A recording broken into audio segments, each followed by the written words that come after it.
Hello दोस्तों, आज हम आपके लिए लेकर आए हैं अनुराधा चौहान जी की लिखी हुई पारिवारिक कहानी का संपूर्ण भाग। तो चलिए आज की कहानी शुरू करते हैं। उससे पहले अगर आप इस चैनल पर पहली बार आए हैं तो चैनल को सब्सक्राइब जरूर करें।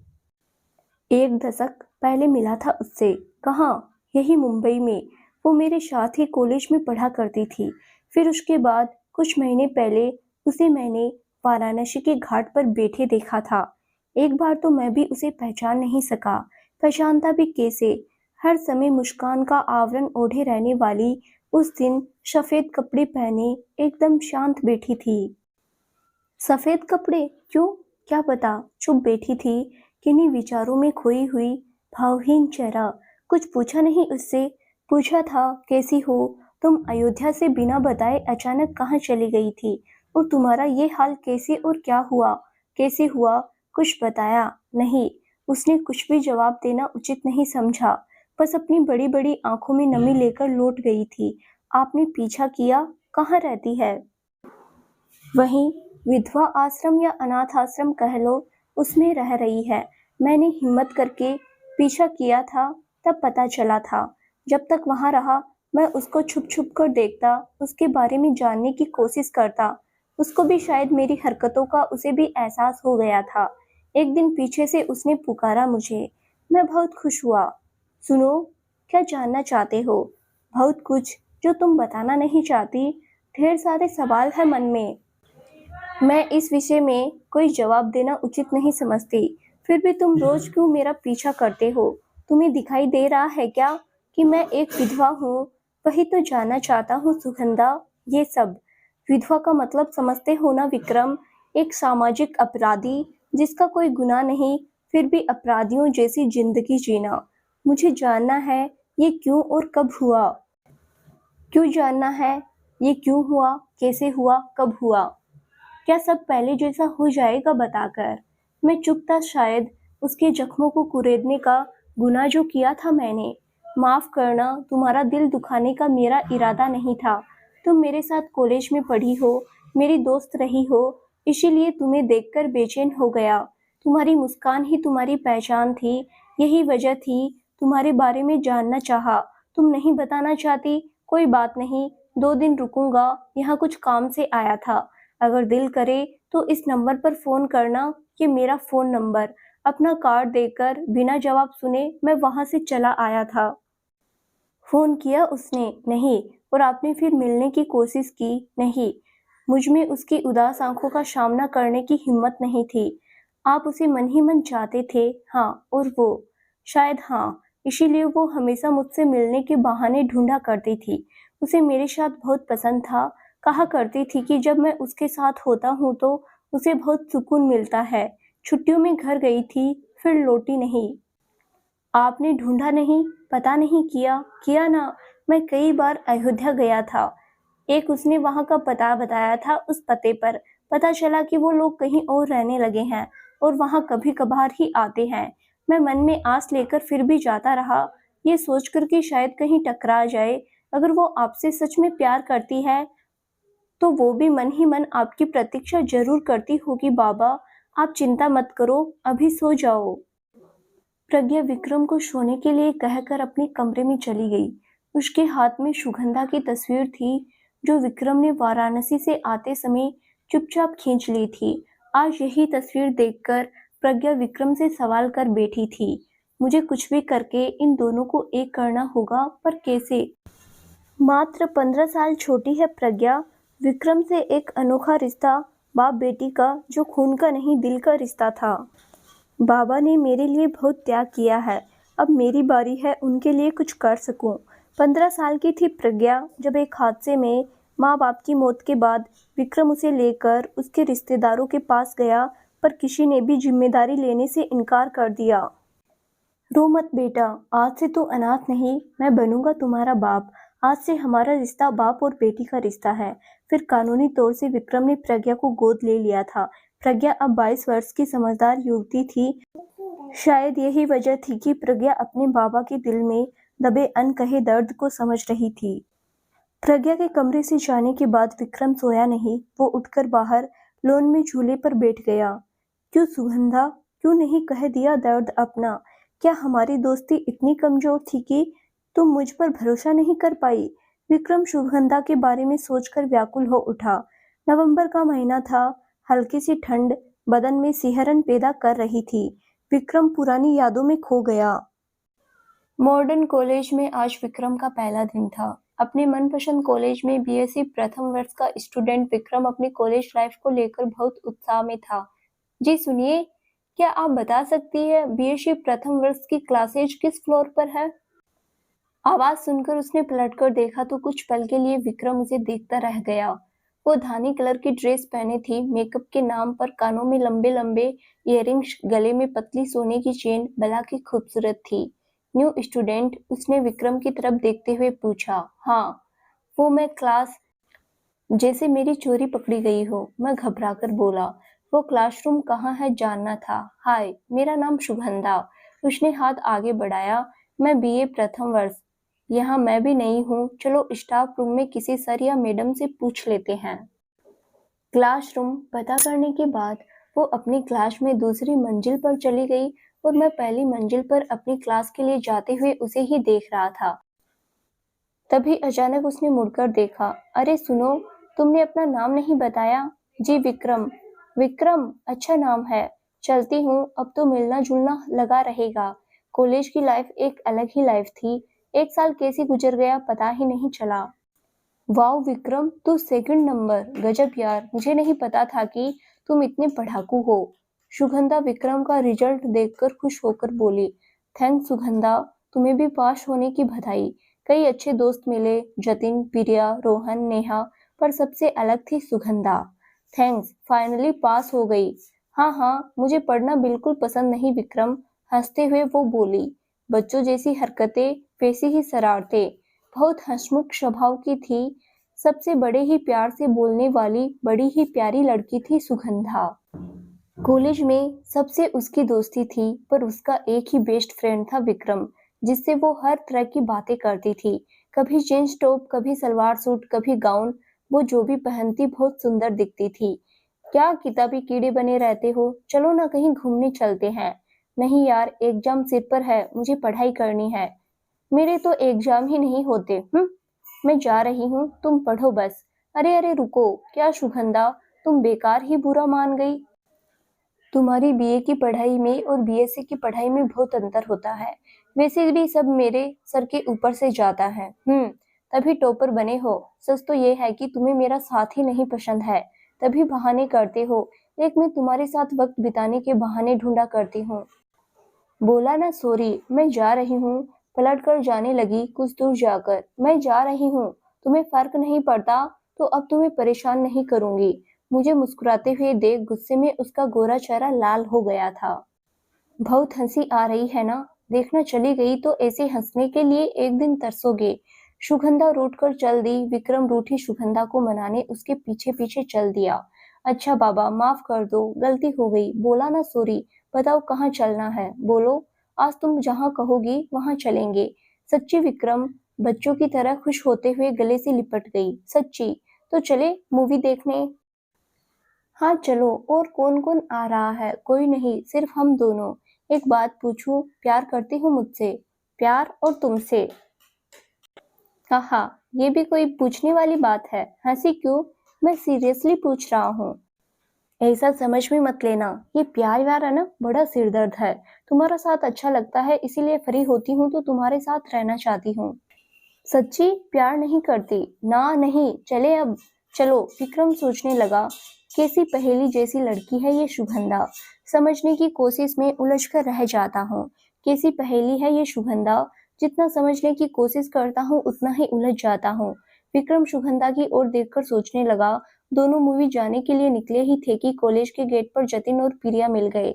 कहाँ जा रहे हैं हमारे हीरो हीरोइन? विक्रम ने सुगंधा की ओर देखा। वो मैं और सुगंधा। मैं कुछ और कहता उससे पहले ही सुगंधा बोल पड़ी। कहीं नहीं, विक्रम मुझे घर छोड़ने जा रहा है। विक्रम ने आश्चर्य से सुगंधा की ओर देखते हुए जतिन से कहा। हाँ, मैं इसको घर छोड़ने जा रहा हूँ। कुछ काम था क्या? नहीं, हमें तुमसे कोई काम नहीं, तुम जाओ, जतिन ने कहा। सच्ची? हाँ यार जाओ, इतना कहकर जतिन और प्रिया कॉलेज में चले गए। तुमने झूठ क्यों कहा? विक्रम ने सुगंधा से पूछा। बस कह दिया, मेरी मर्जी। मन नहीं किया बताने का, क्योंकि मुझे तुम्हारे साथ ही मूवी देखनी है। हीरो हीरोइन घर नहीं कहीं और जा रहे हैं प्रिया। तुम्हें क्या लगता है? मुझे भी कुछ ऐसा ही लग रहा है जतिन। जतिन प्रिया भी समझ गए थे हम दोनों का झूठ। इसीलिए दूसरे दिन सुबह कॉलेज में, हाय विक्रम, हाय जतिन, मूवी कैसी लगी? मुस्कुराते हुए जतिन ने पूछा। मूवी? तुझे कैसे पता चला? अरे यार, तुम पहली सीढ़ी चढ़ रहे हो और हम ऊपर तक पहुंच गए हैं। यह कहकर जतिन जोर से हंसने लगा। मतलब? मैं समझा नहीं। जतिन की बात सुनकर विक्रम थोड़ा सकपका सा गया। अरे मेरी जान, मतलब यह कि तुम लोग अभी तक अपनी फीलिंग समझ नहीं पाए। और इधर मैंने तो प्रिया के पेरेंट्स से बात करने के लिए अपने पेरेंट्स को मना लिया है। वैसे भी ग्रेजुएशन के बाद फैमिली बिजनेस ही देखना है। ओ यह बात, ऐसा कुछ नहीं है जतिन। हम दोनों सिर्फ अच्छे दोस्त हैं बस। तू हमारे साथ का कोई भी मतलब नहीं निकाल। विक्रम उसे समझाते हुए बोला। ऐसा तुझे लगता है विक्रम, पर सच यही है। तुम लोग अपनी फीलिंग समझ नहीं पा रहे हो। कहीं ऐसा ना हो जब समझ आए तब तक बहुत देर हो जाए। इतना कहकर जतिन प्रिया से मिलने चला गया। अरे जब हम दोनों के बीच ऐसी कोई बात ही नहीं तो फिर यह देरी कहाँ से आ गई? विक्रम जतिन के जाने के बाद उसकी बातों पर विचार करने लगा। क्या जतिन सही कह रहा है? क्या सच में ऐसा है? हाँ, सच हो भी सकता है। तभी तो जब तक हम दोनों एक दूसरे से मिल नहीं लेते, हमें उस दिन कुछ अच्छा नहीं लगता है। सोचते हुए विक्रम क्लासरूम में चला गया। अब तो अकेले बोर होने का समय आ गया है। पढ़ाकू पढ़ाई छोड़कर मेरे साथ कहीं नहीं जाएगा। उससे पूछना भी बेकार है, क्योंकि एग्जाम शुरू हो रहे हैं। चल रे सुगंधा, तू भी पढ़ ले। सब अपनी पढ़ाई में व्यस्त हो गए थे। एक हफ्ते बाद एग्जाम खत्म हो चुके थे। दिवाली की छुट्टियां लगने वाली थी। पढ़ाकू बहुत दिनों से कहीं घूमने नहीं गए। कहीं चले क्या? सुगंधा ने पूछा। अकेले मस्ती करने में मज़ा नहीं आता सुगंधा, सभी को साथ ले ले क्या? क्यों? कुछ दोस्त ग्रेजुएशन के बाद कॉलेज से जा रहे हैं, कुछ ही पोस्ट ग्रेजुएशन के लिए साथ रहेंगे। तुम्हारा मन है तो बुला लो सबको, वो बोले। थैंक्स सुगंधा। सब लोगों ने घूमने का प्रोग्राम बनाया, पूरे दिन मस्ती की। फिर मैं तुम सबको एक खुशखबरी देना चाहता हूँ, जतिन ने लौटते समय कहा। कैसी खुशखबरी? अभी तो रिजल्ट आने में देर है और तूने टॉपर बनने का सोच लिया क्या? रोहन हंसा। क्या यार, सुन तो लो, जतिन चिढ़कर बोला। सॉरी सॉरी, तू बोल, क्या बोलना चाहता है? रोहन कान पकड़कर बोला। अगले महीने की 27 तारीख को हमारी शादी है। तुम सबको आना है, तो तारीख याद रखना। जतिन ने प्रिया का हाथ पकड़कर कहा। ओहो, तो बात शादी तक पहुंच गई है। ये देखो दुल्हन कैसे शर्मा गई, जैसे पहली बार मिली। सुगंधा ने प्रिया को छेड़ते हुए कहा। हम सब तुम्हारी शादी में 4 चांद लगा देंगे। अब चलते हैं। इतना कहकर सब अपने अपने रास्ते चले गए। तुम्हारा क्या है? तुम इस बार कहाँ घूमने जा रही हो? क्या हर बार की तरह फिर से किसी नई जगह जाने वाले हो? नहीं विक्रम, इस बार कहीं नहीं। पापा 2 महीने के लिए अमेरिका गए हैं ऑफिस के काम से, तो इस बार कहीं जाना पॉसिबल नहीं। और तुम? मैं कहीं नहीं जा रहा, मुझे कोई कोर्स करने हैं बस। पढ़ाकू? सुगंधा ने मुंह टेढ़ा किया तो विक्रम हंस पड़ा। सुगंधा बताया करती थी कि पापा ने जब से अयोध्या छोड़ा कभी वापस नहीं गए, पर क्यों, कारण कभी नहीं बताया। कोई तो कारण होगा नहीं जाने का। विक्रम, पापा और दादाजी के विचारों में जमीन आसमान का अंतर है। बस इससे ही समझ लो, दोनों 2 दिशाओं जैसे हैं जो मिलकर भी नहीं मिलते। मतलब साफ है। पापा को मेरा उड़ना खिलखिलाना पसंद है और उन्हें ज़मीन पर चलना। उसकी इन्हीं बातों से पता चलता था कि उसके दादा दादी बहुत ही रूढ़िवादी परंपराओं को मानने वाले थे। मेरे पापा उनकी बनाई किसी भी परंपरा को नहीं मानना चाहते थे। उनकी इसी बात से घर वालों को उनसे बहुत नाराज़गी रहती थी। तुम्हारी माँ तो सबके हाथ की कठपुतली थी, जो जैसा नचाता वैसी ही नाचती रहती। बस यही पापा को नहीं भाता था। कॉलेज बंद हो गए और हमारा मिलना भी। एक दिन शाम के समय घर के फ़ोन की रिंग बजती है। हेलो, कौन? हेलो विक्रम, मैं बोल रही हूँ। सुगंधा का फ़ोन था। हाय, कैसी हो? कल मिलोगे मुझसे? मैं जा रही हूँ। कहाँ? मिलो तो बताती हूँ। ठीक है, तो हम शिव जी के मंदिर में मिलते हैं। एक वही सबसे मनपसंद जगह थी हमारी, भोलेनाथ का मंदिर। सुंदर और शांत वातावरण। अक्सर सोमवार को हम लोग शिव जी के दर्शन के लिए यहीं आया करते थे। सुगंधा मंदिर में अक्सर एक ही बात कहती थी, विक्रम, कितनी शांति, कितना सुकून मिलता है यहाँ आकर। कभी कभी विक्रम सोचने लगता, सुगंधा को देखकर कोई कह ही नहीं सकता था कि यह भगवान में विश्वास रखती है। मुझे निकलना चाहिए, शाम होने वाली थी। विक्रम मंदिर के पास आकर सुगंधा का इंतजार करने लगा। अभी मात्र 10 मिनट ही हुए थे कि एक ऑटो रिक्शा रुकती है। लगता है आ गई है। सुगंधा ही थी। हाय, जवाब में उसने हाथ हिला दिया। फिर हम दोनों ने मंदिर में पूजा अर्चना की और पास बने गार्डन में आकर बैठ गए। मैं कल जा रही हूँ। कहाँ? अयोध्या। क्यों? तुम तो कहती थी ना कि तुम्हारे पापा वहाँ जाना पसंद नहीं करते, फिर क्यों? विक्रम, पापा 2 महीने बाद आएंगे। वहाँ कुछ सीरियस प्रॉब्लम हो गई है, इसीलिए जाना पड़ेगा। पापा से बात हुई? नहीं। मम्मी ने कल पापा को फ़ोन लगाने की बहुत कोशिश की, पर बात नहीं हो पाई। आज सुगंधा की आवाज़ में हमेशा जैसी खनक नहीं थी। जाने का मन नहीं है। कुछ हुआ है क्या सुगंधा? अचानक से वो पुराने लहजे में आई। अरे यार, कुछ नहीं, बस कभी वहाँ गई नहीं, इसीलिए अजीब सा लग रहा है। और कोई बात नहीं है। कब लौटोगी? पता नहीं। पता नहीं मतलब? कुछ नहीं, बहुत दिनों बाद जा रहे हैं तो कुछ कह नहीं सकते। कॉलेज खुलने तक शायद वापस जाएं। जाने से पहले तुमसे मिलने का मन हुआ तो मिलने आ गई। तुम्हारी बहुत याद आएगी सुगंधा। हाँ, मुझे भी। चलती हूँ। विक्रम के मन में भी कुछ अजीब सी फीलिंग होने लगी थी, जैसे कुछ टूटने वाला है। रुको न सुगंधा, कुछ देर और बैठते हैं, बात करते हैं। मैं छोड़ दूंगा घर। नहीं, मम्मी पैकिंग कर रही है, मुझे उनकी मदद करनी है। अब और नहीं रुक सकती, चलती हूँ।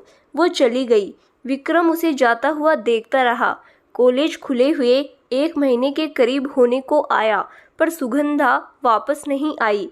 न कोई फ़ोन, न कोई खबर। तब किसी के पास मोबाइल फ़ोन नहीं होते थे, बस लैंडलाइन फ़ोन हुआ करते थे। हे विक्रम, कैसे हो? आजकल सुगंधा नज़र नहीं आती।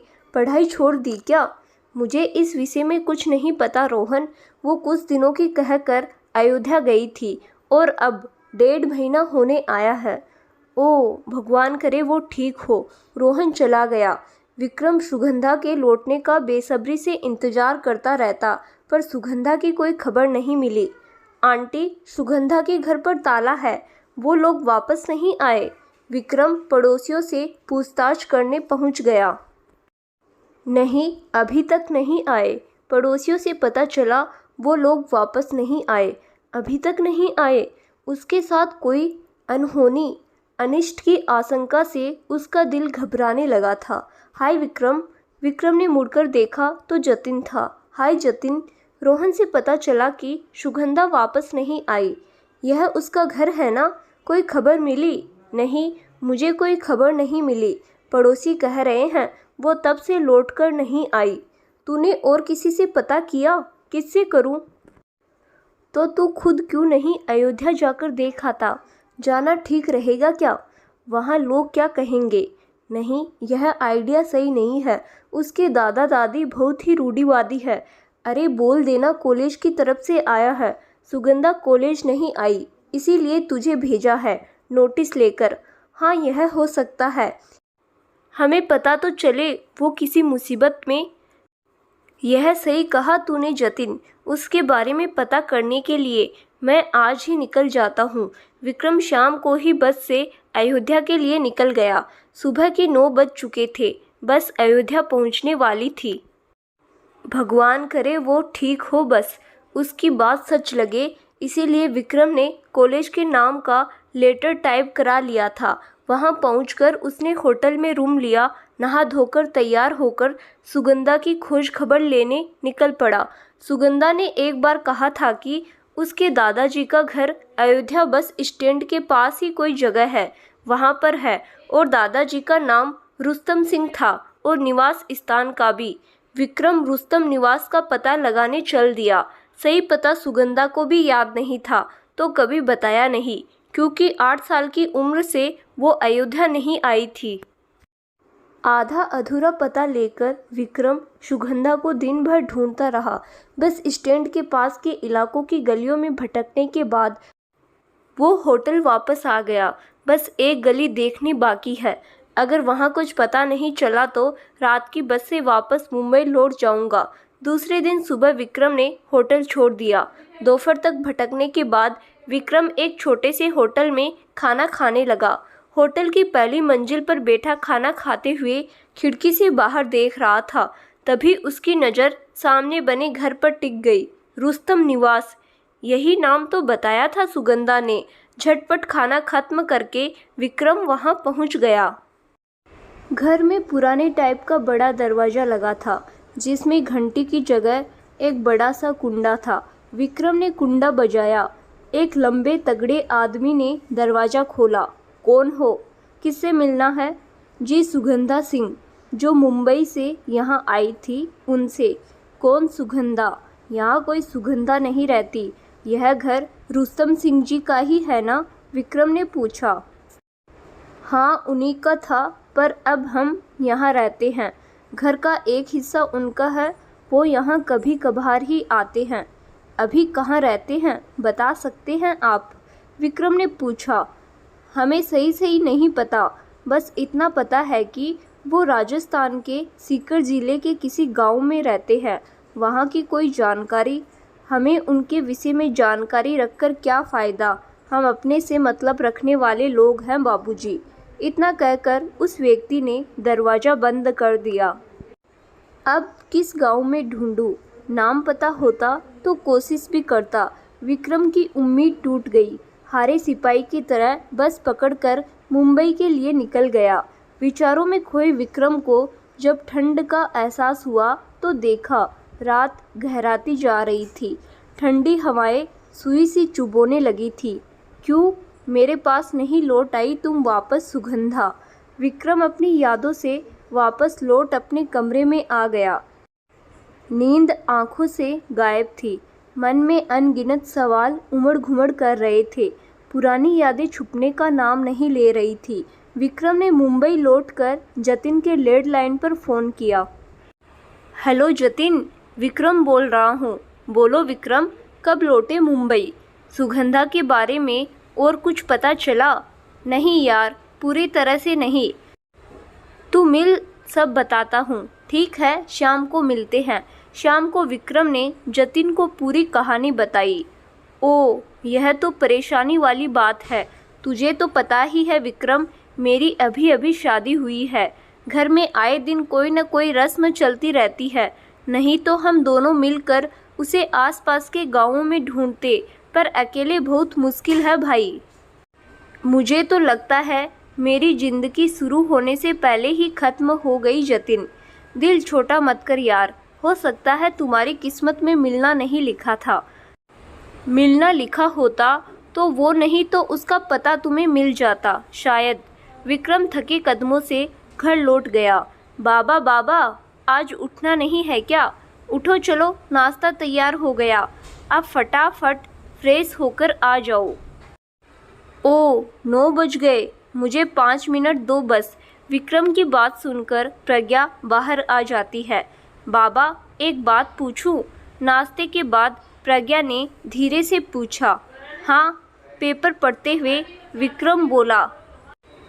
पहले पेपर साइड में रख दो प्लीज। लो, रख दिया। अब कहो, क्या आपको नहीं लगता आपने गलत किया? मैंने क्या गलत किया? साफ साफ कहो, जब सुगंधा आपको दोबारा मिली थी तो आपको वहाँ वाराणसी में कुछ दिन और रुकना चाहिए था, आपको वापस नहीं आना था। तुम्हें लगता है रुकना चाहिए था। हाँ बाबा, आपको और कोशिश करनी थी, पर आप खुद ही हार मानकर वापस आ गए। वो मुझसे बात नहीं करना चाहती थी प्रज्ञा, उसने मुझे दूर रहने की रिक्वेस्ट की तो मैं क्या करता, थोड़ी और कोशिश करते। वो मुझे कुछ बताना नहीं चाह रही थी, कैसे रुकता। मैं उसे इस हालत में नहीं देख पा रहा था और वहाँ रुककर उसकी तकलीफ़ें भी नहीं बढ़ाना चाहता था। आप रुकते, उसे विश्वास दिलाते। आप आज भी उसके लिए वही विक्रम हो जिससे वो सारी बातें कह लिया करती थी। तो शायद। यह सुनकर विक्रम सोच में पड़ गया। हाँ, शायद तुम्हारी बात सही है, मुझे रुकना चाहिए था। मैं इतना बेपरवाह कैसे हो सकता हूँ? विक्रम मायूस होकर बोला। बाबा, हम वाराणसी चले? फिर से क्यों प्रज्ञा? आपको नहीं लगता हमें उसे फिर से ढूंढना चाहिए बाबा? प्रज्ञा बोली। यह सही होगा। हाँ बाबा, आपको सुगंधा की तकलीफ़ों की वजह जाननी चाहिए। तुम्हें क्या लगता है वो अब भी वहीं मिलेगी? हाँ, अगर वो आपसे प्रेम करती होगी तो ज़रूर मिलेगी। शायद आपसे दोबारा मिलने की उम्मीद लेकर वो आज भी वहाँ आती है तो फ़ोन करती। मैंने उसे अपना फ़ोन नंबर दिया था। उसको क्या पता आप उसे प्यार करते हैं बाबा।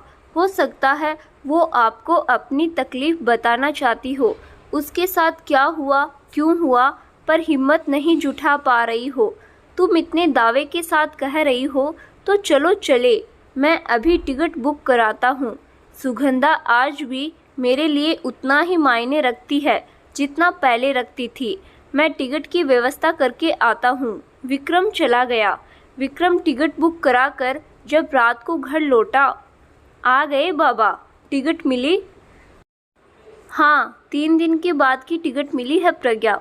तुम वाराणसी चलने की तैयारी शुरू करो, मैं ऑफिस में छुट्टियों के लिए एप्लीकेशन दे देता हूँ। जी बाबा। विक्रम ऑफिस चला गया। प्रज्ञा वाराणसी जाने की तैयारी करने लगी। वो बहुत उत्साहित थी। विक्रम ने प्रज्ञा के लिए बहुत कुर्बानियाँ दी थी, इसीलिए वो चाहती थी या तो सुगंधा मिल जाए या विक्रम उसे भूलकर आगे बढ़ जाए। विक्रम के ऑफिस के सामने ब्रिज का निर्माण हो रहा था। प्रज्ञा के माता पिता वहीं मजदूरी करते थे। एक दिन पुल का एक हिस्सा ढह गया। उसके नीचे दबकर प्रज्ञा के माता पिता की मौत हो गई। आसपास के लोगों के साथ विक्रम भी वहां मदद में अपना योगदान दे रहा था। तभी प्रज्ञा से मुलाकात हुई थी। 15 साल की प्रज्ञा बिल्कुल अकेली हो गई थी। ऐसे में उसे वहां छोड़ना ठीक नहीं था। ठेकेदार से प्रज्ञा के गांव का पता लेकर विक्रम बिहार उसके गांव गया था। उसके दादा दादी तो थे नहीं, चाचा चाची गरीब थे, ऊपर से 5-5 बच्चे। उन्होंने जिम्मेदारी लेने से मना कर दिया। विक्रम वापस लौट आया। माता पिता ने बहुत समझाया, अनाथालय में भेज दो इसको, पता नहीं किस जाति की है, हम ठहरे ब्राह्मण, समाज हमारे घर का पानी भी नहीं पिएगा। पर विक्रम ने कानूनी तौर पर प्रज्ञा को अपना नाम देने का मन बना लिया था। इस तरह विक्रम 25 साल की उम्र में 15 साल की प्रज्ञा का पिता बन गया। माता पिता नाराज होकर गांव चले गए। प्रज्ञा और विक्रम साथ रहने लगा। विक्रम प्रज्ञा को पढ़ा लिखा कर एक अच्छी जिंदगी देने की कोशिश में। प्रज्ञा ने सारी तैयारियां कर ली। एक लंबे अरसे के बाद वो कहीं घूमने जा रही थी। बहुत खुश हो रही थी। सुबह 5 बजे की ट्रेन थी। रात भर विक्रम करवटें बदलते रहा। क्या सुगंधा मिलेगी? वो आज भी वहीं रहती होगी? कहीं चली तो नहीं गई वहाँ से? कई तरह के सवाल मन में उमड़ते रहे। सुबह 3 बजे। बाबा उठो, टाइम हो गया। 3 बज गए। मैंने खाना बनाकर रख लिया। स्टेशन पहुँचने में भी 1 घंटा लगेगा। दोनों निकल दिए स्टेशन के लिए। ट्रेन टाइम पर थी। पूरे रास्ते प्रज्ञा तस्वीरें खींचने में मग्न थी। दूसरे दिन वाराणसी पहुंचकर अच्छा सा होटल देख दोनों के लिए रूम बुक किए। कुछ देर आराम करने के बाद खा पीकर दोनों घूमने निकल दिए। सबसे पहले उसी घाट पर गए जहाँ वो सुगंधा से मिला था। बहुत चहल पहल थी। काफ़ी देर वहीं वक्त बिताया। प्रज्ञा ने एक दो लोगों से बातचीत कर पता किया कि वो लोग वहीं के रहने वाले हैं और यहाँ रोज आते हैं। प्रज्ञा ने सुगंधा की तस्वीर दिखाई थी उन लोगों को, पर किसी ने भी सुगंधा को वहाँ नहीं देखा। रोज का नियम बन गया। विक्रम और प्रज्ञा का मंदिरों के दर्शन के लिए जाते। वहाँ के लोगों को तस्वीर दिखाकर सुगंधा के बारे में पूछते थे। फिर थक कर चूर हो उसी घाट पर जाकर बैठते जहाँ सुगंधा मिली थी। 1 हफ्ते से ऊपर हो गया था। धीरे धीरे सभी मंदिर, सारे घाट पर पता करने के बाद विक्रम ने उम्मीद छोड़ दी। विक्रम ने वापस जाने का मन बना लिया था, पर प्रज्ञा अपनी जिद पर अड़ी थी। बाबा इतनी जल्दी हार नहीं मानते। अभी 4 दिन है हमारे पास। इतना भी कठिन नहीं किसी को ढूंढना। कल से हम आसपास के गार्डन में तलाश करेंगे और आश्रमों में भी। अभी सो जाओ जाकर। दूसरे दिन प्रज्ञा ने घाट के आसपास बने आश्रम की लिस्ट तैयार की, क्योंकि अब नए सिरे से तलाश शुरू करनी थी। सुबह दोनों लोग निकले तो रास्ते में बहुत भीड़ थी। दोनों काशी विश्वनाथ के दर्शन के लिए निकल पड़े। बहुत भीड़ है बाबा। प्रज्ञा और विक्रम महादेव के दर्शन के लिए भीड़ का हिस्सा बन जाते हैं। भीड़ बहुत थी तो करीब 1 घंटे बाद नंबर आया। दोनों ने महादेव के दर्शन किए। शिव शंभू के आशीर्वाद से आप देखना बाबा, आपकी सुगंधा आपको जल्दी मिल जाएगी। प्रज्ञा ने मुस्कुराकर कहा, मैं तो तेरे विश्वास पर विश्वास करके आया हूँ। तू सफल होती है या तेरे महादेव। फिर मंदिर के पास बने गार्डन को देखने के लिए निकल गए। मैं यहीं आराम करता हूँ, तुम गार्डन देख आओ। विक्रम को वहाँ बहुत सुकून सा महसूस हो रहा था। वो वहीं पेड़ के नीचे हरी हरी धूप पर लेट गया। ठीक है बाबा, आप आराम करो। प्रज्ञा गार्डन देखने और कैमरे में तस्वीरें खींचने में व्यस्त हो गई। मैं पहले झूलूंगा। नहीं, पहले मेरा नंबर है। बारी बारी से झूलो सब, झगड़ा नहीं। कुछ बड़े बच्चे चिल्लाकर बोले। बच्चे कहाँ सुनते हैं। वो एक दूसरे से होड़ लगाने में जुटे थे। बच्चों की आवाज़ सुनकर प्रज्ञा भी उस ओर चली आई जहाँ से आवाज़ें आ रही थी। वहाँ उसने देखा गार्डन के दूसरी ओर छोटे छोटे बच्चों के लिए झूला वगैरह लगे हुए थे। बहुत से बच्चे वहाँ खेल रहे थे। उन सब ने एक जैसे कपड़े पहने थे। लगता है किसी स्कूल की पिकनिक आई है। सभी बच्चों ने एक सी ड्रेस पहनी थी। उससे समझ आ रहा था कि वो सब एक ही स्कूल के थे और यहाँ घूमने आए थे। प्रज्ञा बच्चों की मस्ती देखने में मग्न हो गई। तभी सामने के झूले से एक बच्ची गिरी और ज़ोर ज़ोर से रोने लगी। अरे अरे, पिंकी गिर गई। सारे बच्चे एक साथ सुगंधा माँ करके किसी को बुलाने भागे थे। सुगंधा माँ, यह नाम सुनकर वो चौंक पड़ी। फिर दौड़कर उस बच्ची को उठाया और उस बच्ची को चुप कराने की कोशिश करने लगी। ना बच्चे, देखो कुछ हुआ क्या? बस छोटी सी खरोंच है, चुप हो जाओ, रोते नहीं। उसके ज़्यादा चोट नहीं आई, बस डर गई थी। कहीं ये वो सुगंधा तो नहीं। सुगंधा नाम सुनकर प्रज्ञा भी उस ओर देखने लगी जहाँ बच्चे चिल्लाते हुए भागे थे। वो देखो, तुम्हारी टीचर आ गई। उसने बच्चों के साथ 2 महिलाएं आती देखी तो बच्ची को चुप कराते हुए बोली। वो दोनों बच्चों की ही टीचर थी। जैसे ही दोनों पास में आई, प्रज्ञा उन्हें देखकर चौंक गई। सुगंधा जी। हाँ, यही है सुगंधा, बाबा की सुगंधा। प्रज्ञा खुश होकर मन ही मन बुदबुदाई। उनमें से एक सुगंधा ही थी। उसने हल्के क्रीम कलर की साड़ी पहने हुए थी। वो बच्ची दौड़कर सुगंधा से लिपट गई। सुगंधा माँ, मैं झूले से गिर गई थी, उन दीदी ने उठाया मुझे। बच्ची की बात सुनकर सुगंधा ने प्रज्ञा की ओर देखा। आपका बहुत बहुत धन्यवाद। सुगंधा ने हाथ जोड़कर कहा। प्रज्ञा नाम है मेरा। प्रज्ञा सुगंधा को नमस्कार करते हुए बोली, प्रज्ञा बहुत सुंदर नाम है, आपसे मिलकर खुशी हुई। मुझे भी। आप इनकी टीचर हैं? प्रज्ञा ने पूछा। जी हाँ, मैं इनकी टीचर हूँ। यही गार्डन के पास ही एक अनाथ आश्रम है, मैं वहीं रहती हूँ और ये बच्चे भी उसी आश्रम के बच्चे हैं। रोज़ दिन में मैं इन्हें यहाँ लेकर आती हूँ ताकि इन्हें खुला वातावरण मिले, यह दुनिया देख सके, बाहर की हवा में खेल सके। ओह, यह तो बहुत अच्छी बात है। वैसे आप अकेली रहती है या फैमिली के साथ? प्रज्ञा ने पूछा। तो सुगंधा पहले तो कुछ नहीं बोली, शांत रही। नहीं, मैं अकेली रहती हूँ, मेरा इस दुनिया में कोई नहीं है। अच्छा, चलती हूँ। बच्चों चलो, लाइन बनाओ, खेलने का टाइम खत्म हो गया। वो पलट कर जाने लगी।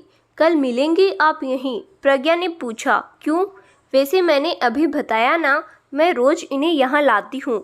मुझे बच्चे बहुत पसंद है, उनके साथ समय बिताना अच्छा लगता है।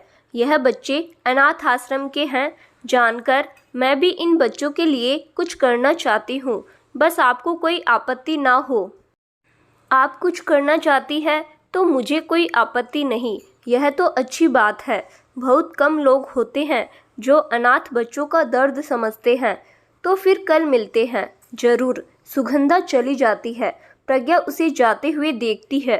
कितनी शांत और सुंदर है सुगंधा जी। यही सोचती प्रज्ञा विक्रम के पास लौट आती है। विक्रम घास पर लेटा बहुत देर से प्रज्ञा का ही इंतजार कर रहा था। कहाँ चली गई थी तुम? मैं कब से तुम्हारी राह देख रहा था। दिन निकला जा रहा है, बताओ कहाँ चले पहले? वापस होटल। बाबा, बहुत भूख लगी है, हम पहले खाना खाएंगे फिर आराम करेंगे और शाम को मार्केट जाकर ढेर सारी शॉपिंग करेंगे। क्या शॉपिंग? यह हमारे प्लान में कब था प्रज्ञा? विक्रम आश्चर्य से बोला। हाँ, नहीं था, अभी अभी कुछ ऐसा देखा कि यह प्लान मेरी लिस्ट में शामिल हो गया बाबा। अचानक से? यह प्रज्ञा को अचानक क्या हो गया? विक्रम प्रज्ञा के प्लान से विस्मय में पड़ गया। चले बाबा? विक्रम को कंफ्यूज होते देख प्रज्ञा ने पूछा। चलो। वैसे तुम क्या करने वाली हो, मुझे समझाओगी? बाबा, जल्दी ही सब समझ जाओगे, अभी तो यह शॉपिंग मेरे प्लान का बड़ा हिस्सा है। प्रज्ञा बोली। मुझे तो तुम ही नहीं समझ आ रही हो। हम यहाँ सुगंधा को ढूंढने आए हैं और तुम्हें अचानक शॉपिंग करना है, वापस होटल जाना है, वगैरह वगैरह क्या है यह सब? तुम ठीक हो? प्रज्ञा हंस पड़ी। आप भी ना बाबा। अच्छा, बताती हूँ, क्योंकि हमारी खोज खत्म हो गई। खोज खत्म हो गई? सुगंधा मिल गई है क्या? कैसे? कब? हाँ बाबा, मुझे आपकी सुगंधा मिल गई है। सुगंधा मिल गई? कहाँ है वो? यही है, हमारे बहुत पास। प्रज्ञा सारा किस्सा सुनाती है। मुझे मिलना है उससे प्रज्ञा। विक्रम सुगंधा से मिलने के लिए बेचैन हो उठा। नहीं बाबा, अभी नहीं। अब आप सुगंधा जी से तभी मिलोगे जब मैं उनसे दोस्ती करके उनके साथ क्या हुआ था ये सब जान नहीं लेती। क्यों? पर बाबा, क्या पता आपको देखकर फिर वो कहीं चली जाए। ओह, विक्रम मायूस हो गया। बाबा, मुझे शाम को अनाथ आश्रम के बच्चों के लिए खिलौने और कपड़े लेने हैं, अभी होटल चले? विक्रम सुगंधा के ख्यालों में खोया हुआ था तो सुन नहीं पाया। बाबा, कहाँ खो गए? वापिस चलें? हाँ चलो। विक्रम उठकर खड़ा हो गया। प्रज्ञा से सुगंधा के बारे में जानकर विक्रम को बहुत सुकून मिला। मन पर कोई बड़ा बोझ था जो आज हल्का हो गया। दोनों वापस होटल आ गए। खाना खाने के बाद अपने अपने कमरों में आराम करने चले गए। प्रज्ञा अपने रूम में चली गई, पर विक्रम की आंखें बाहर सड़क पर आती जाती गाड़ियों को देख सुगंधा के विषय में सोच रही थी। सुगंधा, इस बार तुम साथ नहीं चली तो शायद ही जीवित रह पाऊंगा। तुम नहीं जानती, तुम्हारा विक्रम अगर जिंदा है तो प्रज्ञा के कारण, नहीं तो कब का तुम्हारी याद में मर जाता। लौट आओ सुगंधा। विक्रम यही सोचता रहा, कब शाम हो गई पता नहीं चला। दरवाजे पर दस्तक सुनकर विक्रम ने चौंक कर घड़ी देखी। अरे 5 बज गए, जरूर प्रज्ञा होगी। बाबा आप सोए नहीं? नहीं, नींद नहीं आई, चलो चलते हैं। मैं अच्छे से समझ सकती हूँ आपकी टेंशन बाबा। महादेव ने इतनी जल्दी उन्हें हमारे सामने खड़ा कर दिया, अब वो जल्दी ही हमारी जिंदगी का हिस्सा भी बन जाएगी। तेरी बात सच हो जाए बेटा। होगी बाबा, आप दोनों ही महादेव के भक्त हो। महादेव अपने भक्तों पर हमेशा कृपा बरसाते हैं। विक्रम और प्रज्ञा ने मार्केट से बच्चों के लिए कपड़े, खिलौने, मिठाई, चॉकलेट्स इत्यादि खरीद लिए। विक्रम सुगंधा से मिलने के लिए बेताब हो रहा था, पर मिल नहीं सकता था। प्रज्ञा सही कह रही है, मुझे अभी सुगंधा से नहीं मिलना चाहिए। रिक्शा। प्रज्ञा ने रिक्शे वाले को हाथ देकर रोका। रिक्शा क्यों, ऑटो देखते हैं। मुझे रिक्शे में बैठना है बाबा, मुंबई में तो ऑटो में घूमते हैं ना। प्रज्ञा मनुहार करते हुए बोली। अच्छा बाबा चलो। दोनों वापस होटल आ गए। बाबा आप खाना ऑर्डर करो, मैं बैग रखकर आती हूँ। ओके बस 5 मिनट दो। विक्रम अपने कमरे में चला गया और प्रज्ञा बैग रखने अपने कमरे में चली गई। सुगंधा खाश, एक बार तुम अपने दिल की कहकर तो देखती, मैं आज भी तुम्हारे लिए कुछ भी कर जाता। सुगंधा के बारे में सोचकर विक्रम की आंखों से आंसू बहने लगे। दूसरे दिन दरवाजे पर दस्तक से प्रज्ञा की नींद खुली। बाबा आप, तुम्हें गार्डन में जाना था ना? पर बाबा अभी 7 ही बजे हैं, वे लोग 11 बजे तक आते हैं। ओह मुझे लगा कहीं देर न हो जाए। क्या बाबा? प्रज्ञा हंसकर बोली। ठीक है, ज़्यादा हंसो मत, चलो हम बाहर कहीं गर्मा गर्म जलेबी समोसे खाकर आते हैं। बस 10 मिनट में आई। प्रज्ञा उठकर फ्रेश होने चली गई। नाश्ता करके प्रज्ञा 10:15 पर ही गार्डन में पहुंच गई। उसे खुद सुगंधा से मिलने की जल्दी थी। सुगंधा ने प्रज्ञा को बताया था कि 10:30 बजे के आसपास रोज बच्चों को लेकर गार्डन में आती है। अभी तक नहीं आई, आज आएगी या नहीं? प्रज्ञा अकेले बैठी सोच ही रही थी कि सामने से सुगंधा बच्चों के साथ आती दिखाई दी। साथ में वही कल वाली दूसरी टीचर थी। हाय सुगंधा जी, प्रज्ञा दूर से ही चिल्लाई। फिर पास आने पर, मैं बच्चों के लिए कुछ सामान लाई हूँ, क्या मैं इनको दे सकती हूँ? हाँ हाँ क्यों नहीं। बच्चों सुनो, सब लोग यहाँ आओ, यह है प्रज्ञा दीदी। चलो नमस्ते बोलो सब दीदी को। नमस्ते दीदी, बच्चे एक साथ बोले। चलो अब सब लाइन लगाओ और शैतानी नहीं करना। देखो दीदी आपके लिए गिफ्ट्स लाई है। गिफ्ट्स? वाओ। प्रज्ञा बच्चों में खिलौने, मिठाई बांट देती है और सुगंधा के साथ बातों में बिजी हो जाती है। प्रज्ञा आपको पहले कभी यहाँ नहीं देखा, कहीं बाहर से आई हो या यहीं वाराणसी में रहती हो? सुगंधा ने पूछा। नहीं, मैं यहाँ नहीं रहती सुगंधा जी, मैं मुंबई में रहती हूँ। मैं यहाँ अपने बाबा के साथ घूमने आई हूँ। मेरे एक अंकल रहते हैं, उनके यहाँ ठहरी हूँ। कुछ सोचकर प्रज्ञा ने होटल में रुकने की बात नहीं बताई। मुंबई के नाम पर सुगंधा की आंखों में नमी तैरने लगी, जिसे प्रज्ञा ने देख लिया।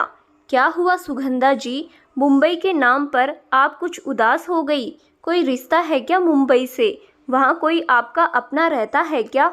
नहीं, ऐसा कुछ नहीं है प्रज्ञा, वो आँख में कुछ चला गया था इसीलिए। और बताओ अपने बारे में। सुगंधा जी, मैं एक लेखिका हूँ। प्रज्ञा ने फिर झूठ बोला। मुझे सामाजिक विषयों पर लिखना बहुत पसंद है।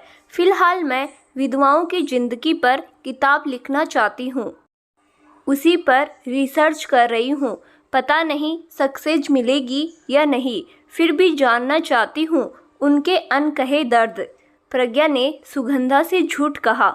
अगर मन सच्चा हो तो सफलता जरूर मिलेगी, सुगंधा बोली। कैसे सुगंधा जी? 1-2 महिलाओं से उनके जीवन के बारे में पूछना चाहा तो वो बुरा मान गई। बहुत भला बुरा कहने लगी। उन्हें लगा मैं उनके जख्म कुरेदने की कोशिश कर रही हूँ। मैं तो अपनी किताब के जरिए समाज को विधवा महिलाओं की तकलीफ़ें बताना चाहती हूँ। यह समाज ऐसा ही है, विधवा आवाज़ उठाए तो दोषी, और जो विधवाओं के खिलाफ आवाज़ उठाए वो भी समाज की नज़र में दोषी। सुगंधा के भीतर दबी दर्द की चिंगारी जैसे आग बनना चाहती थी। आपको समाज के विचारों से नफरत है शायद। प्रज्ञा, मेरा बस चलता तो समाज की दकियानूसी सोच को आग लगा देती। इस समाज को सिर्फ रीति रिवाज दिखाई देते हैं, किसी का सुख, किसी की फीलिंग नहीं। इसीलिए हंसते खेलते घर पल भर में उजड़ जाते हैं। यह कहते हुए वो भावुक हो गई। सच कह दिया आपने सुगंधा जी। मुझे भी बहुत छोटी उम्र में काफ़ी कुछ सहना पड़ा, कभी फुर्सत में बताऊंगी। काफ़ी देर तक दोनों बातें करती रही और सुगंधा को भी चुलबुली प्रज्ञा बहुत भा गई थी। अच्छा सुगंधा जी, मैं चलती हूँ, प्रज्ञा ने हाथ जोड़ते हुए कहा। कल आओगी ना? सुगंधा ने पूछा तो प्रज्ञा सुगंधा के गले लगकर बोली, हाँ अभी कुछ दिन और हूँ यहाँ, तो रोज़ आपसे मिलने आऊँगी। आपसे बात करना अच्छा लगने लगा। अभी चलती हूँ। प्रज्ञा चली गई।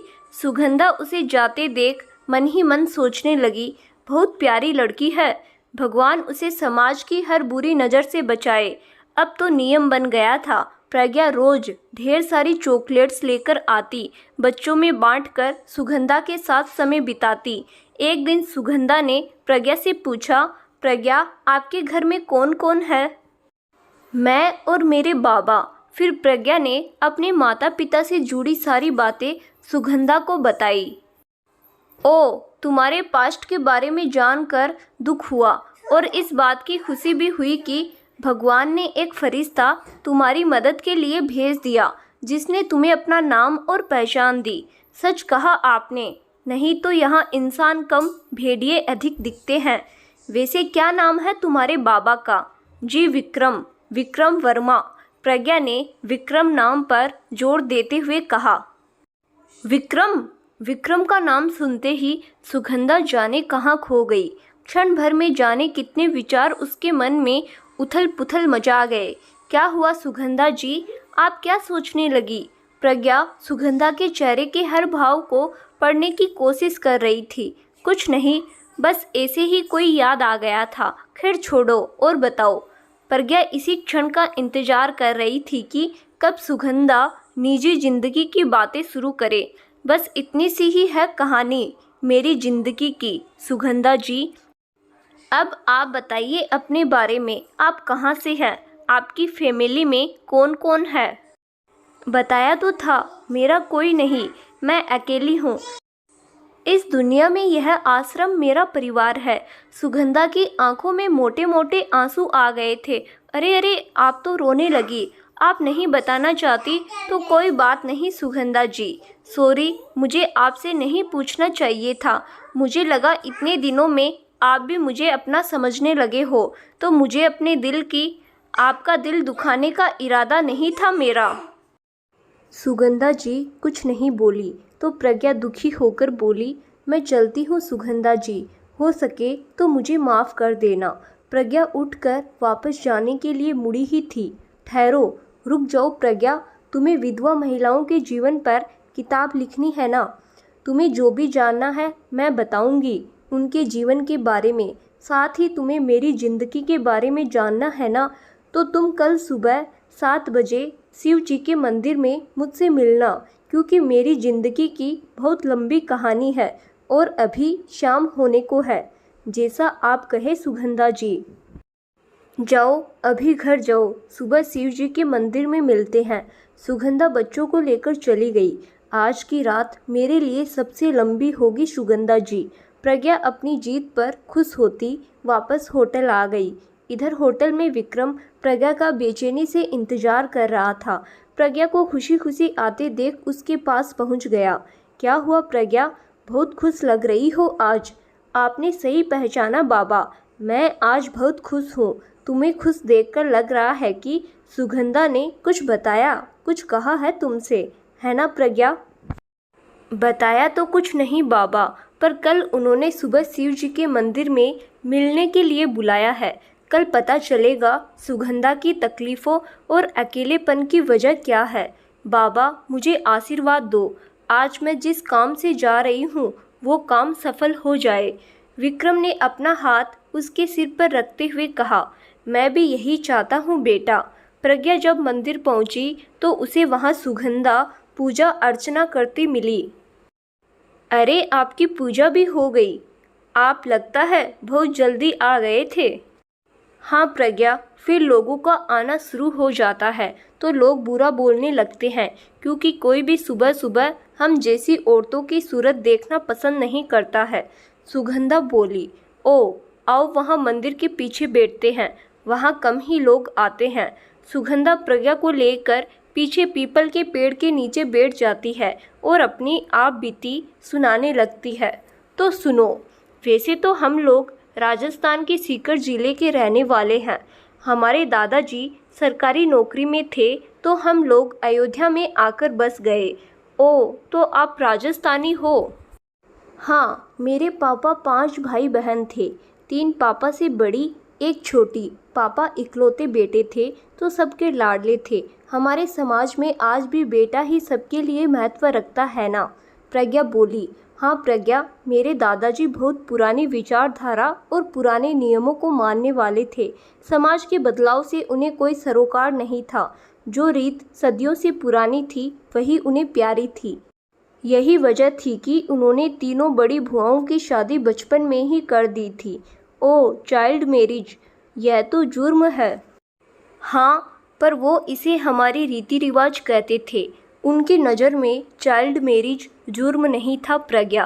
पापा छोटे थे तो उस समय उन्हें समझ नहीं थी। जब पापा इंग्लिश मीडियम स्कूल में पढ़ने जाने लगे तो सही गलत समझने लगे थे।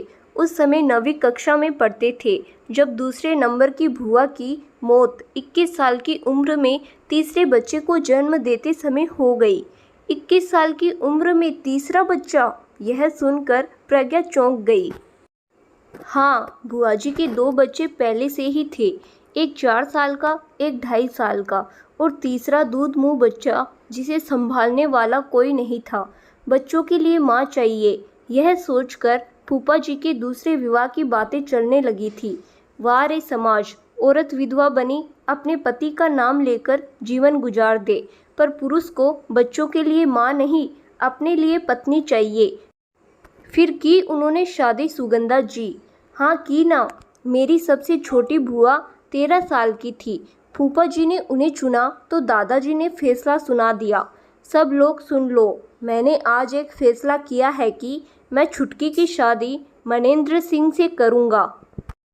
छुटकी तो बहुत छोटी है बाबूजी, पापा ने कहा।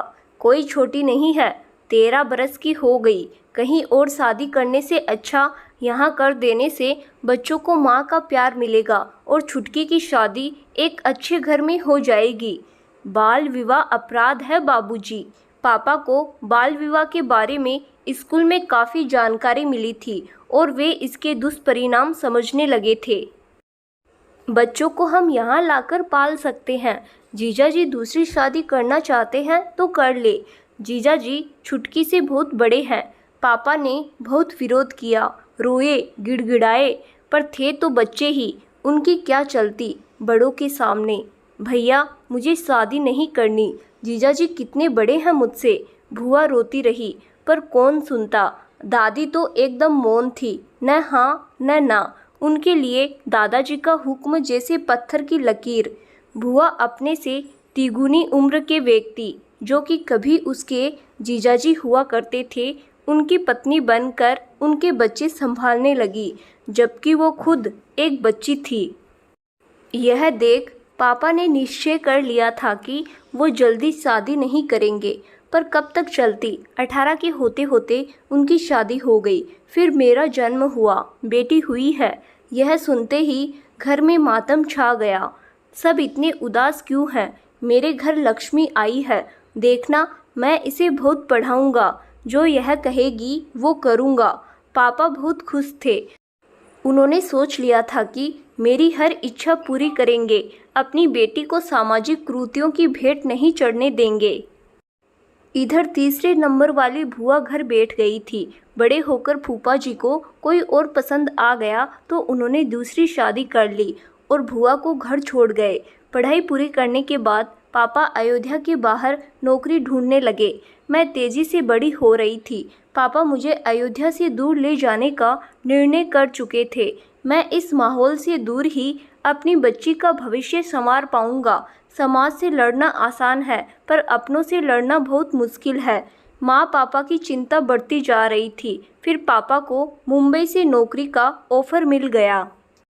सुनो, किसी से कुछ नहीं कहना।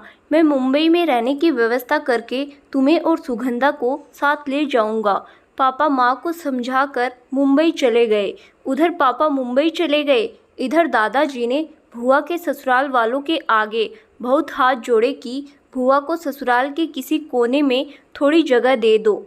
समधी जी, जवान लड़की घर बैठी रहेगी तो बिरादरी में हमारी नाक कट जाएगी। वहीं किसी कोने में पड़ी रहने दो इसे। मैं 8 साल की थी। यह सब बातें मेरी समझ से बाहर थी। माँ, दादाजी की नाक क्यों कट रही है? चुप, दादाजी मारेंगे। मैं डर कर चुप हो गई। फिर माँ ने थोड़ा समझदार होने पर यह बातें समझाई थी। खैर छोड़ो, आगे सुनो। भुआ के ससुराल वाले राजी हो गए। कारण था मेरी सुंदरता। माँ कहती थी मैं बचपन में विदेशी गुड़िया जैसी लगती थी। बुआ जी के जेठ का लड़का बहुत ही बदसूरत था। कोई अपनी लड़की की शादी उसके साथ नहीं करना चाहता था। बुआ की सास बोली, समधी जी, तुम अपनी पोती की शादी हमारे पोते से कर दो तो हम तुम्हारी बेटी को अपने घर में जगह दे देंगे। हे भगवान, बाबूजी मना कर दे, ऐसी कृपा कर दो। अगर बाबूजी ने हाँ कर दी तो? नहीं नहीं, मेरी बेटी की तो जिंदगी बर्बाद हो जाएगी। माँ यह सुनकर रोने लगी। भगवान से प्रार्थना करने लगी, जल्दी से पापा वापस आ जाइए। ठीक है, हमें मंजूर है। आपका फैसला मुझे मंजूर नहीं बाबूजी। मैं मेरी बेटी की ज़िंदगी आपकी शर्तों पर बर्बाद होते देख चुप नहीं रह सकती। माँ ने बहुत विरोध किया। तू रोकेगी मुझे? दादाजी ने उनको कमरे में बंद कर दिया। माँ को अंदर क्यों बंद किया दादाजी? बेटा, तुम्हें नए नए कपड़े और खिलौने चाहिए। ये लोग तुम्हारे लिए ढेर सारे नए नए कपड़े और खिलौने लेकर आए हैं। तुम्हारी माँ उन्हें देने से मना कर रही है, इसीलिए उन्हें बंद किया है। मैं कपड़े और खिलौने ले लूँगी तो माँ को छोड़ दोगे? हाँ, बस तुम्हें शादी वाला खेल खेलना होगा। तुम खेलोगी ना? मैं राजी हो गई। मुझे शादी ब्याह की समझ ही कहाँ थी। सच में सब खेल लगा खेलने को तैयार हो गई। मैं 8 साल की नन्ही बच्ची जिसे खेल समझकर खेल रही थी। क्या पता था कि वो मेरी ज़िंदगी का काला अध्याय था। उस अध्याय ने मेरी ज़िंदगी बेरंग कर दी। घर में ज़ोर शोर से शादी की रस्में होने लगी। माँ कमरे में बंद रो रो कर मुझे मना कर रही थी। लाडो रुक जा, यह खेल नहीं है। रुक जा मेरी लाडो। मैं भी माँ को पहली बार इस तरह रोते हुए देखकर डर गई। मुझे नहीं खेलना यह खेल। मुझे माँ के पास जाना है। मैं वहाँ से माँ के पास भागना चाहती थी, नहीं भाग पाई। क्यों? क्योंकि दादाजी ने मेरा हाथ कसकर पकड़ लिया। भागती कैसे? नहीं भाग पाई। फिर मुझे पकड़कर जबरन फेरे करवाए गए। देखते देखते शादी हो गई। अब माँ का चिल्लाना बंद हो गया था। वो अब चुप थी, शायद बेहोश हो गई थी। फिर प्रज्ञा सुगंधा की शादी की बात सुनकर सिहर गई। इधर रस्में खत्म हुई ही थी कि पापा आ गए। मैं दौड़कर पापा से लिपटकर रोने लगी। पापा पापा, दादाजी माँ को कमरे में बंद करके शादी का खेल करवा रहे हैं। माँ बहुत रो रही है। मुझे उनसे मिलने भी नहीं दे रहे हैं। पापा को समझते देर नहीं लगी कि यहाँ क्या कांड हो गया। मैं नहीं मानता इस शादी को। पापा ने एक झटके में मेरा मंगलसूत्र तोड़कर हवन कुंड की अग्नि में फेंक दिया। घड़े का पानी उठाकर मेरे मांग में भरा सारा सिंदूर भी धो दिया।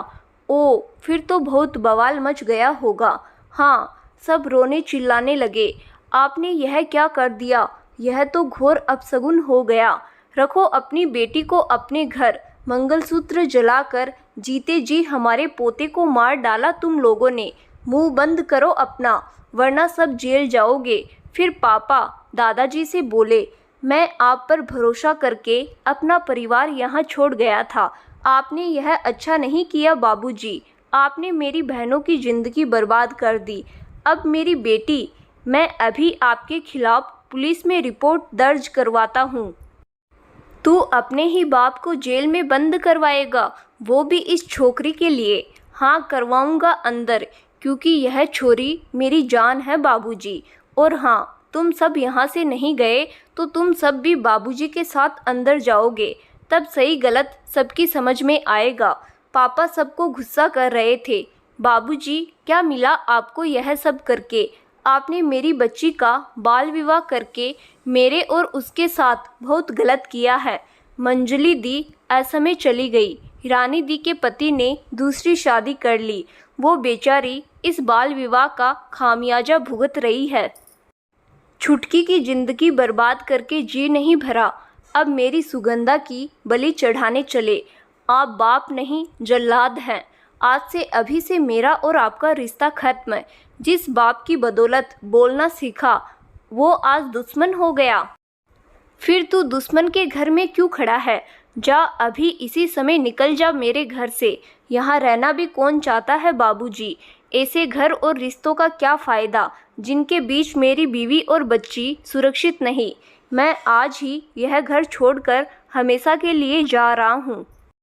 समधी जी, इतनी बड़ी बेइज्जती। अब बैठा कर रखो अपनी बेटी जीवन भर।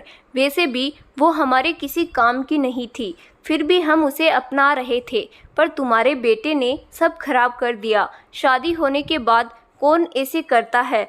आज से हमारा उससे रिश्ता खत्म है। भुआ के घर वाले नाराज होकर चले गए।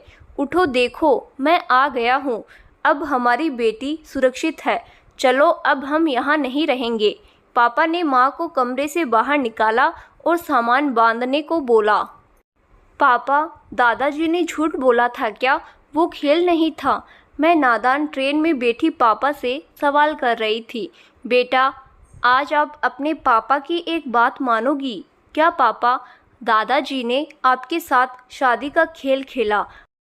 आज के बाद आप यह बात ना तो हमसे करोगी, ना ही किसी और से करोगी। वादा करो मुझसे। नहीं करूँगी। जिस खेल ने मेरी माँ को रुलाया, मैं उसकी बात नहीं करूँगी। Good girl. फिर पापा मुझे और माँ को लेकर मुंबई आ गए। फिर हम लोग कभी वापस अयोध्या नहीं आए। मेरे पापा बहुत खुले विचारों के थे। उन्होंने पुरानी बातें भूलकर मुझे खुलकर ज़िंदगी जीना सिखाया, घूमने फिरने की आज़ादी दी।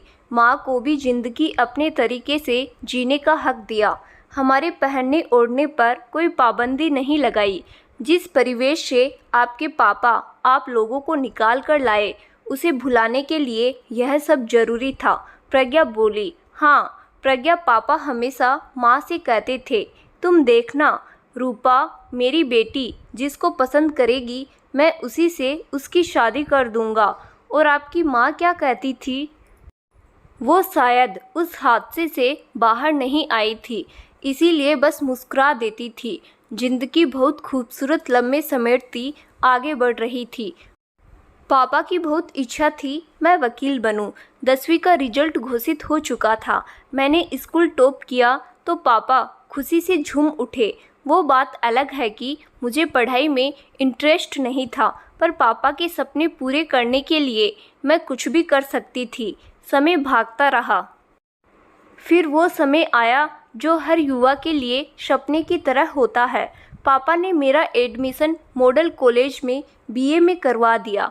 कॉलेज का पहला दिन था जब उससे मिली थी। कहते हुए सुगंधा कहीं खो गई। वो कौन सुगंधा जी? मेरा बेस्ट फ्रेंड विक्रम। विक्रम का नाम लेते हुए वो शून्य में ताकने लगी। कहाँ है वो? प्रज्ञा ने पूछा। पता नहीं कहाँ है। कुछ समय पहले गंगा घाट पर मिला भी था, पर उसकी नज़रों का सामना करने की हिम्मत नहीं जुटा पाई। क्यों? बस ऐसे ही। मुंबई के बारे में और बताइए ना। उसके बाद सुगंधा ने प्रज्ञा को मुंबई की ज़िंदगी के बारे में बताया। विक्रम से मुलाकात के बाद हम दोनों के बीच मेल जोल बढ़ने लगा। हमारे कई फ्रेंड थे, पर मुझे पता नहीं क्यों, पर विक्रम के साथ समय गुजारना अच्छा लगने लगा। हम दोनों कॉलेज के अलावा मूवी देखने जाते थे। साथ समय बिताना, घूमना मुझे बहुत अच्छा लगता था। आप अयोध्या क्यों गए? वहाँ पर ऐसा क्या हुआ था जो आप लोगों को वहाँ जाना पड़ा? एक शाम मैं घर पहुँची तो माँ बहुत परेशान लग रही थी। क्या हुआ माँ? बहुत टेंशन में दिखाई दे रही हो। माँ ने बताया, अयोध्या में दादाजी बहुत बीमार है। आपको कैसे पता चला माँ? वहाँ से यह खबर लेकर पापा के कोई रिश्तेदार आए थे। माँ जाने में मन ही मन डर रही थी कि कहीं पुरानी बातें न उखड़ जाए। फिर क्या करना है? दादाजी बीमार है तो देखने जाना चाहिए, पर पता नहीं मन को अजीब सा डर घेर रहा है। कैसा डर माँ? सुगंधा बेटा, कहीं हम वहाँ जाकर कोई गलती तो नहीं कर रहे? कैसी गलती माँ? बेटा, एक तो तेरे पापा से भी बात नहीं हो पा रही है, दूसरा कहीं फिर से तेरे साथ कुछ गलत हो गया तो वो जीते जी मर जाएंगे। अरे माँ, इतनी पुरानी बातें किसे याद होगी? तेरी बात सही है, फिर भी डर लगता है। अब तक तो सब भूल गए होंगे, फिर हमें कौन सा वहाँ रुकना है? दादाजी को देखकर वापस आ जाएंगे। जब हम लोग अयोध्या पहुँचे तो दादाजी को भला चंगा देखकर माँ समझ गई कुछ गड़बड़ है। आप तो बिल्कुल स्वस्थ है बाबूजी। फिर झूठी खबर भेजकर हमें बुलाने का क्या मतलब? मतलब साफ है, कुछ काम है तभी बुलाया है। बाकी तुम लोगों की सूरत देखने का हमें कोई शौक नहीं। ऐसा क्या काम आ पड़ा जो हमें झूठ बोलकर बुलाना पड़ा? बहू, कुछ रिश्ते आग में पानी डालने से नहीं मिट जाते। झूठ बोलने के लिए तुम लोगों ने मजबूर किया है। बेटी की शादी को शादी नहीं मानने से संबंध नहीं टूट जाते। सुगंधा की शादी एक सच थी और उस सच को निभाना मेरी जिम्मेदारी। हमने सुगंधा को उसके ससुराल वालों को सौंपने के लिए तुम्हें यहाँ बुलाया है। बचपन के धोखे को हम सुगंधा की जिंदगी का सच नहीं मानते बाबूजी। यह संबंध ही धोखा है बाबूजी। दादाजी, जो रिश्ता मुझे मंजूर नहीं उसे मैं क्यों निभाऊं? आप कुछ भी कहोगे तो हम मान लेंगे। अच्छा, तो 7 फेरों के मंत्र झूठे थे। वो शादी जो अग्नि को साक्षी मानकर हुई वो झूठी थी। तुम लोग अंग्रेजी कानून चलाओगे तो रिवाज बदल जाएगा। जो रीति रिवाज से कष्ट हो वो रिवाज कैसे? बहू, बड़ी बड़ी बातें करने से हमारे रिवाज टूट जाएंगे क्या? ब्याह हुआ था, इसे तुम नहीं झुठला सकती। हाँ, क्योंकि चाइल्ड मैरिज जुर्म है। कानून की नज़र में इस शादी का कोई अस्तित्व नहीं। हमारी नज़र में तो है। कानून से हमारे रीति रिवाज चलेंगे। सुनो बहू, रुस्तम सिंह ने आज तक अपनी परंपराओं को निभाया है और मरते दम तक निभाऊंगा। यह सुनकर मेरे पैरों के नीचे से ज़मीन ही खिसक गई। माँ, मैंने माँ को कसकर पकड़ लिया। मैं यहाँ आने से इस वजह से ही डर रही थी। बच्चे, हम अभी वापस जाएंगे। हाँ चलो माँ, तुम सही कह रही थी, हमें यहाँ सोच समझ कर ही आना चाहिए था। अभी हम वापस जाएंगे। मैं किसी रिवाज को नहीं मानती। ए छोरी, तेरे मानने न मानने से तेरी शादी झूठी नहीं हो जाएगी। दादाजी गरजे। मेरी कोई शादी वादी नहीं हुई है। सुना आपने दादाजी, रिवाज तो मानने पड़ेंगे छोरी। तू एक ब्याता स्त्री है, अब तुझे वही जीवन जीना है। बहुत दिन आवारागर्दी कर ली, अब गृहस्थी संभाल। मैं कहीं नहीं जाने वाली, मैं मुंबई जा रही हूँ। सुना आपने? ए छोरी, तुझे कहीं और नहीं जाना है। यह घर तेरी भुआ के नाम कर दिया है। तू आज से यहीं रहेगी। यही तेरा ससुराल है। वो जो 2 कमरे देख रही है, वहाँ से यहाँ तक आना जाना है तुझे। जानकी? जी बाबूजी। चल तैयार कर दे छोरी को। मैं आपके पैर पकड़ती हूँ बाबूजी। मेरी बच्ची के साथ ऐसा जुल्म मत कीजिए बाबूजी। माँ दादाजी की पैर पकड़कर रो रही थी, गिड़गिड़ा रही थी। बहू, समाज की सुगंधा की भलाई के लिए यह जरूरी है, इसीलिए होने दो जो हो रहा है। ना ना बाबूजी, आपके आगे हाथ जोड़ती हूँ, ऐसा जुल्म मत करो। सुगंधा अभी बच्ची है, भूल जाइए पुरानी बातें, भूल जाइए कि कभी इसका ब्याह हुआ था। वाह, यह खूब रही। ऐसे भूलने से रिश्ते खत्म हो जाते तो तुम क्यों आई यहाँ? भूल जाती कि हम तुम्हारे कोई हैं? नहीं भूल पाई ना? बहू, लाठी मारे से पानी अलग नहीं होता। जानकी, तुम्हें सुनाई नहीं दिया? बाबूजी, सुगंधा को इस दलदल में घसीटना जरूरी है। भुआ डरते डरते बोली। तो अब भी तू जबान चलाएगी? बाबूजी, जानकी सही कह रही है। जानकी, सुगंधा को ले जाओ। नहीं मेरी बच्ची कहीं नहीं जाएगी। पर माँ की किसी ने एक न सुनी। भुआ मुझे एक कमरे में ले गई, फिर यह बेरंग कपड़े पहनाने लगी। भुआ, यह क्या? मुझे रंगीन कपड़ों की जगह ये सफ़ेद कपड़े क्यों? मैंने इसकी वजह पूछी। सुगंधा, तू विधवा हो गई है। भुआ रोते हुए बोली। विधवा? किसकी विधवा? जिस लड़के से तेरा ब्याह हुआ था उसे सांप ने काट लिया और वो अब इस दुनिया में नहीं है। तब पता चला जिसके साथ बचपन में शादी हुई उसकी सांप के काटने से मौत हो गई है। तो उससे मेरा क्या लेना देना भुआ? मैं उसे अपना पति नहीं मानती।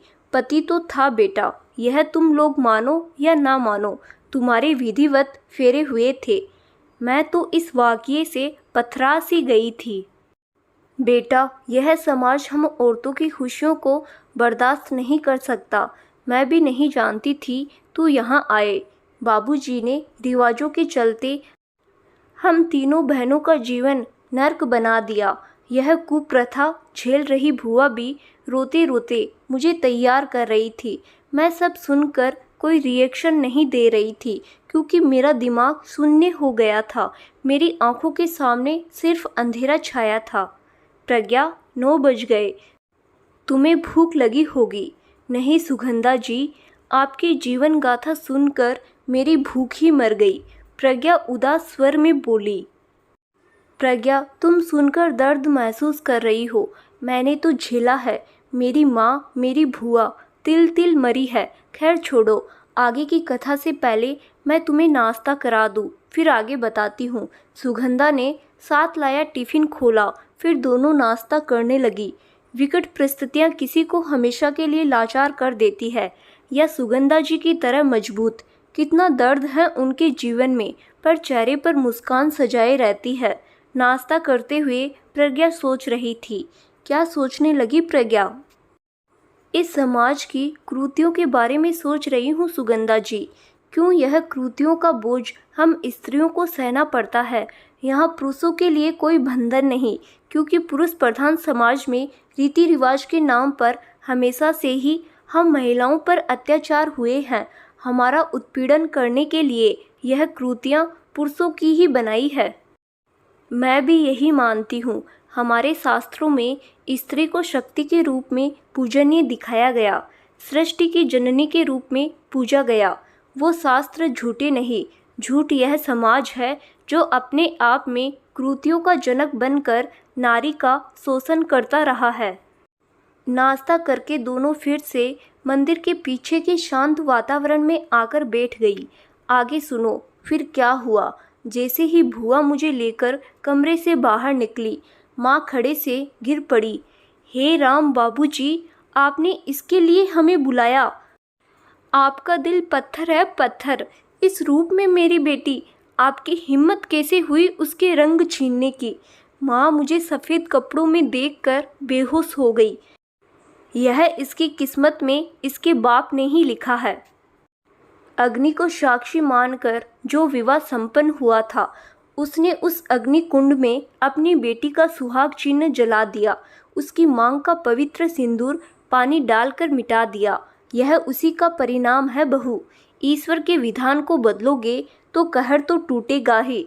अब रोकर क्या फ़ायदा? जो सत्य है वो सामने है। यह कहते हुए दादाजी का चेहरा भावहीन नजर आ रहा था। और आपके पापा, उन्हें इस घटना का कैसे पता चला? पापा 2 दिन से लगातार घर पर फ़ोन कर रहे थे। घर पर कोई होता तो फ़ोन उठाता। ओ फिर शर्मा अंकल, हमारे पड़ोसी। पापा ने उन्हें फ़ोन किया।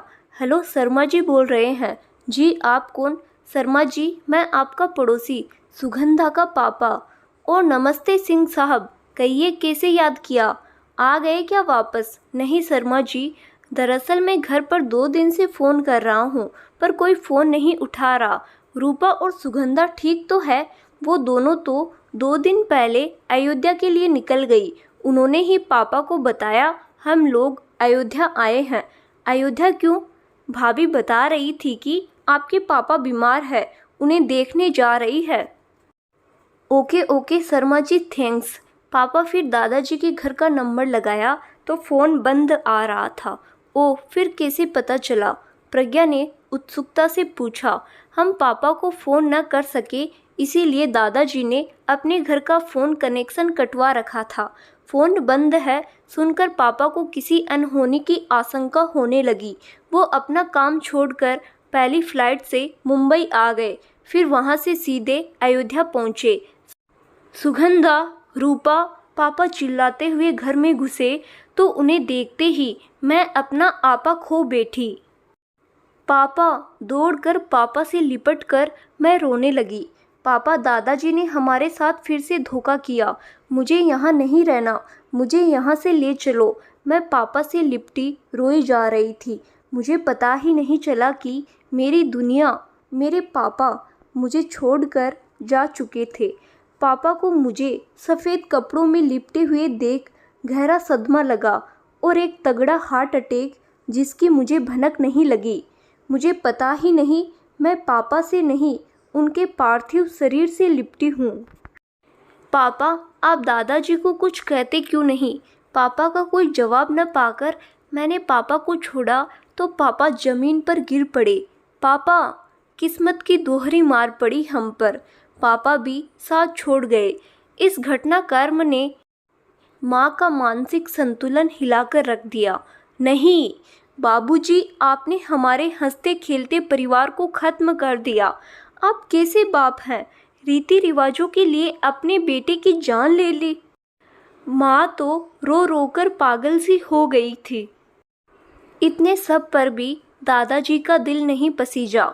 पापा की 13वीं के बाद कुछ विधवा महिलाओं को बुलाकर उन्होंने बचे हुए कर्मकांड यानी मेरे सुंदर घने काले लंबे बालों को मुंडवा कर मुझे वो रूप दिया जिसे देख मेरी आत्मा कांप गई और एक कमरे को मेरा ठिकाना बताकर उसमें ढकेल दिया गया।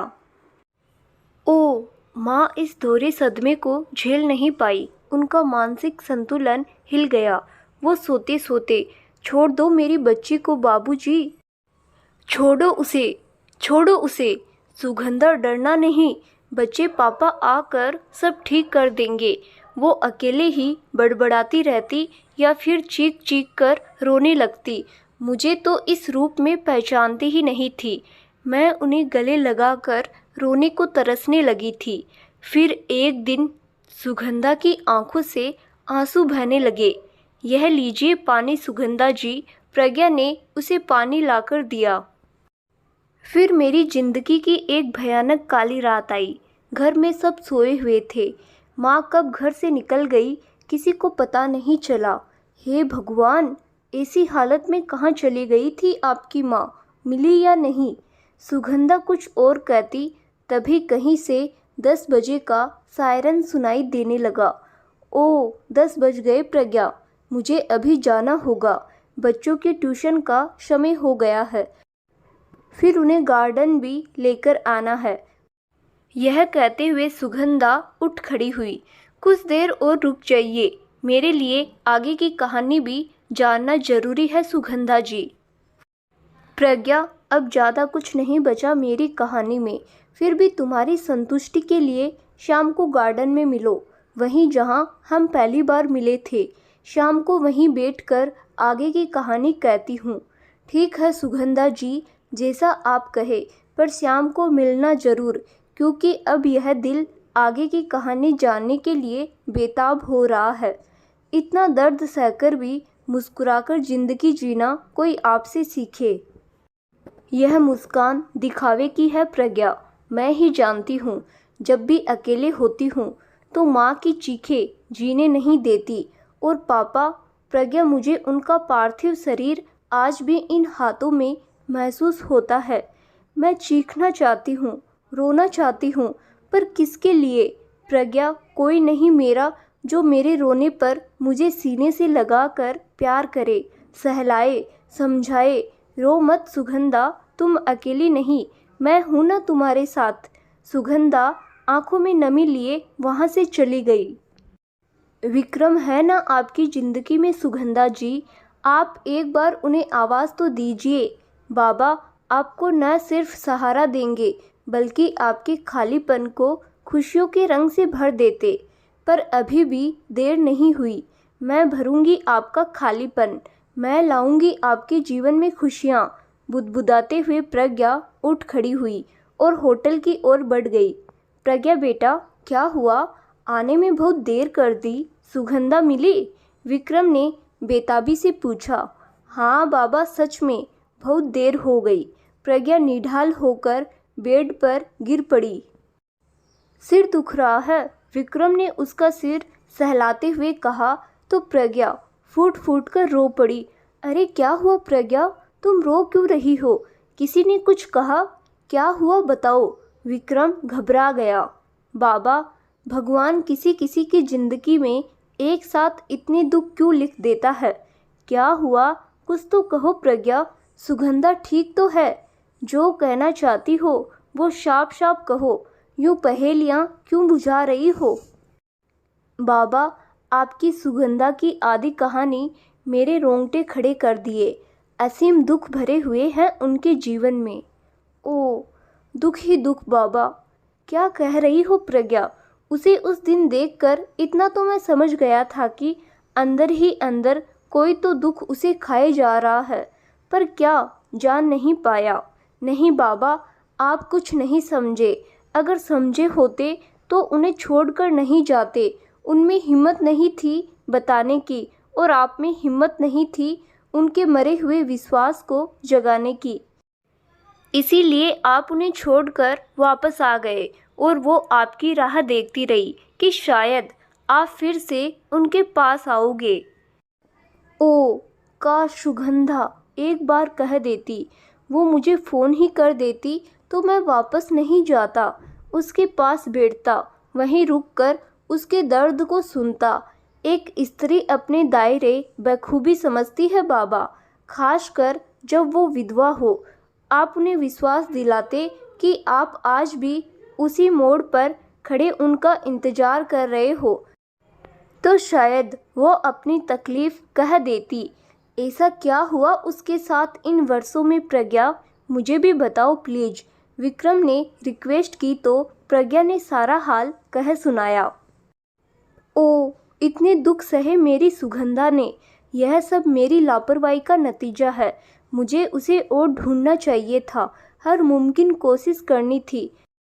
मैं ही थक कर चुप बैठ गया था प्रज्ञा, इसीलिए सुगंधा को इतने कष्ट सहने पड़े। विक्रम दोनों हाथों में मुंह छुपाकर रो पड़ा। बाबा संभालो अपने आप को। आपने उन्हें ढूंढने की कोशिश की, घर तक भी पहुंच गए, वो वहां नहीं मिली। आपको उस गांव का नाम नहीं पता जहां वो गई, फिर कैसे ढूंढते? दोषी तो मैं ही हूँ उसका, और कोशिश करता धरती आकाश एक कर देता, कहीं तो मिलती। सुगंधा जी के कष्टों के लिए आप स्वयं को दोषी मत समझो बाबा। मैं तो आपको उस दिन के लिए दोष दे रही थी जब आप उनसे दोबारा मिले। मैं उससे फिर मिलना चाहता हूँ प्रज्ञा, क्या तुम मुझे साथ ले चलोगी? नहीं बाबा, जब तक आपको लेकर उनकी फीलिंग नहीं समझ लेती तब तक नहीं। बाबा, इतना तो तय हो गया कि उस समय भी वो आपसे प्यार करती थी। सच प्रज्ञा?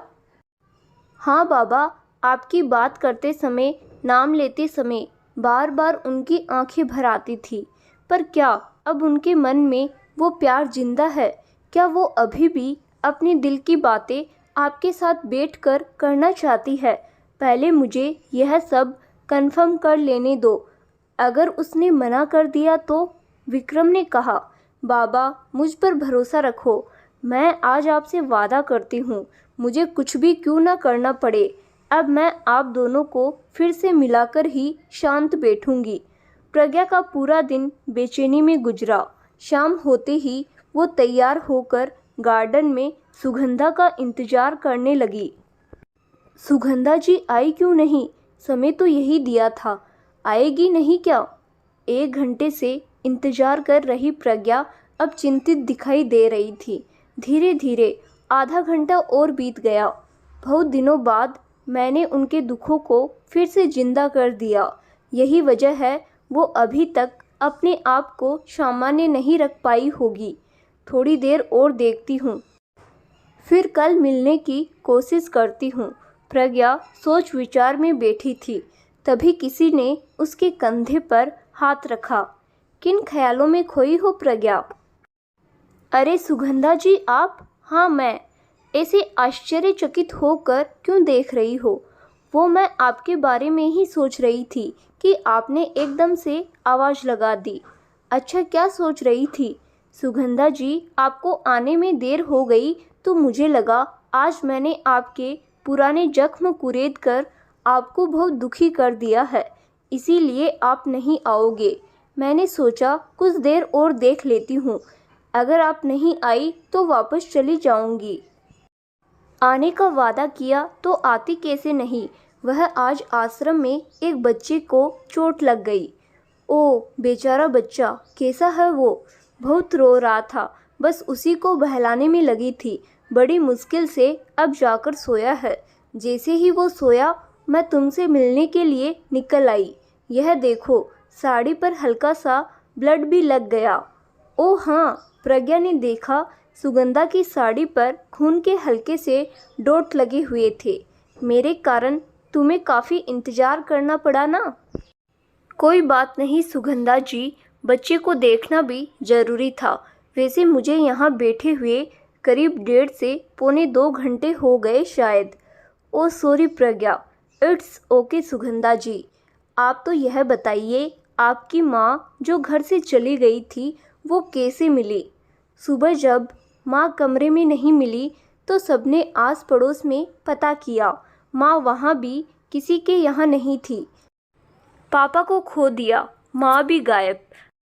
मैं भी अनहोनी की आशंका से बहुत ज़्यादा डर गई थी। दादाजी, फूफा जी, पास पड़ोसी सबने माँ को बहुत ढूंढा, वो कहीं नहीं मिली। फिर 2 दिन बाद सुगंधा थोड़ा रुक गई, जैसे शब्द हलक में अटक गए थे। क्या हुआ था 2 दिन बाद सुगंधा जी? 2 दिन बाद नदी में तैरती हुई उनकी लाश मिली।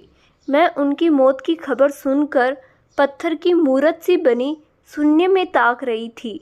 भुआ ने मुझे रुलाने की बहुत कोशिश की, पर दुख सहते सहते आंसू भी खत्म हो गए थे। ओ, यह तो बहुत बुरा हुआ। मैं अनाथ होने की पीड़ा अच्छे से समझती हूँ सुगंधा जी। लानत है ऐसे रिवाज पर जिसे निभाने के लिए आपके दादाजी ने अपने बेटे के हंसते खेलते परिवार की खुशियों को मिटा दिया। दादाजी पता नहीं किस मिट्टी के बने थे। कुछ दिन के अफसोस के बाद उनके हाव भाव फिर वैसे ही हो गए। अब मैं अकेली पड़ गई थी। बस एक भुआ ही थी वहाँ जिन्हें मैं अपना कह सकती थी। वो प्यार से मुझे सहलाती, मुझे समझाती, क्योंकि वो मेरी पीड़ा महसूस करती थी। उन्होंने भी औरत होने की बहुत सज़ा भुगती। मैं भी दुख हल्का करने के लिए उनकी गोदी में सिर रखकर रो लेती थी। यह वही भुआ थी जिन्हें ससुराल वालों ने फिर से अपनाने के एवज में उनके जेठ के लड़के से जबरन आपकी शादी कराई थी।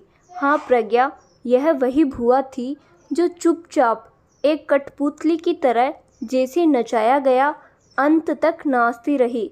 अंत तक मतलब फूफा जी के अत्याचार और दादाजी की बेरुखी के चलते भुआ जी ने सुसाइड कर लिया था प्रज्ञा। ओ, फिर से किस्मत की मार। ऐसा क्या हुआ था जो उन्हें यह कदम उठाना पड़ा? प्रज्ञा सुसाइड की बात सुनकर सिहर उठी। 21 साल की छोटी सी उम्र में इतने उतार चढ़ाव देखकर मेरा जिंदगी से अब भरोसा उठ गया था। मैं जीना नहीं चाहती थी, पर जब भुआ सीने से लगाकर प्यार करती तो उनका प्यार फिर से सब सहने की, फिर से ज़िंदगी जीने की हिम्मत देता था। बहुत प्यार करती थी आपकी भुआ। मैं उनके इकलौते छोटे भाई की इकलौती संतान जो थी, वो मुझे सीने से लगाकर अपने भाई के एहसास को महसूस कर खूब रोती थी। भुआ कहती थी, जब भाई 3 साल का था तो बाबूजी ने उनका ब्याह कर दिया था। जब वो बड़ा हुआ तो बाबूजी के कारण मुंबई चला गया।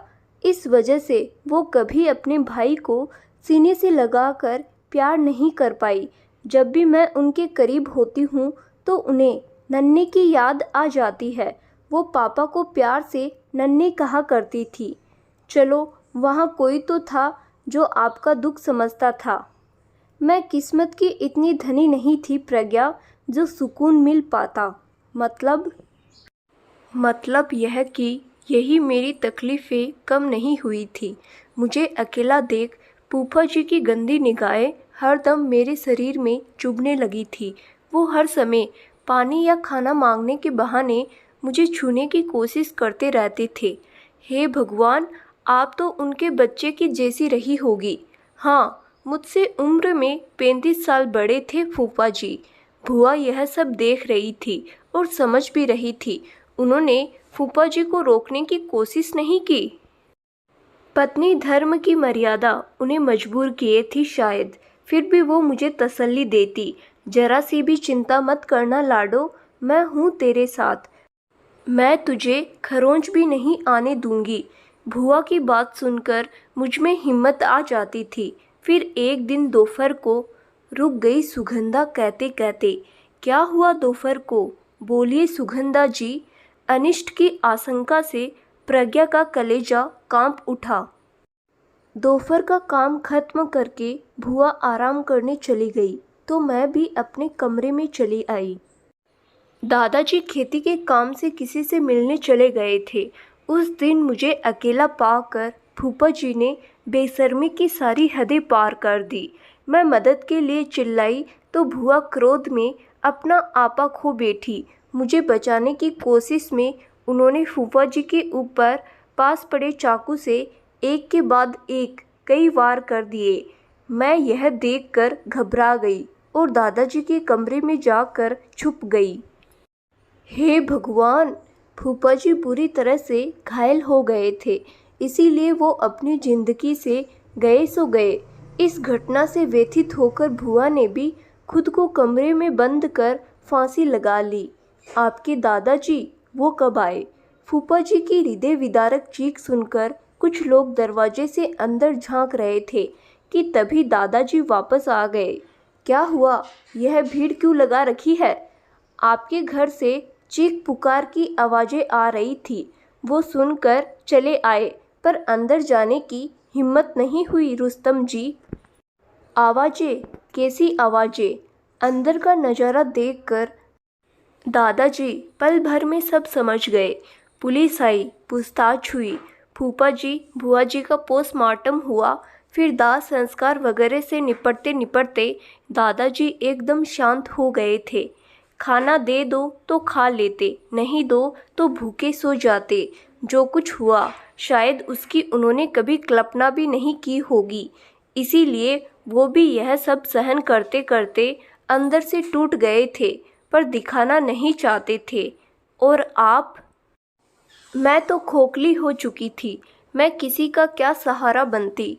फूफा जी की गंदी नीयत से तो भुआ ने मुझे बचा लिया था, पर समाज की बुरी नज़र से अब कौन बचाएगा, यही चिंता शायद दादाजी को मौन किए थी। दादाजी खाना रख दो, खा लूँगा। क्या सोच रहे हो दादाजी? कुछ नहीं। दादाजी चुपचाप खाना खाने लगे। दादाजी एक बात बोलूं?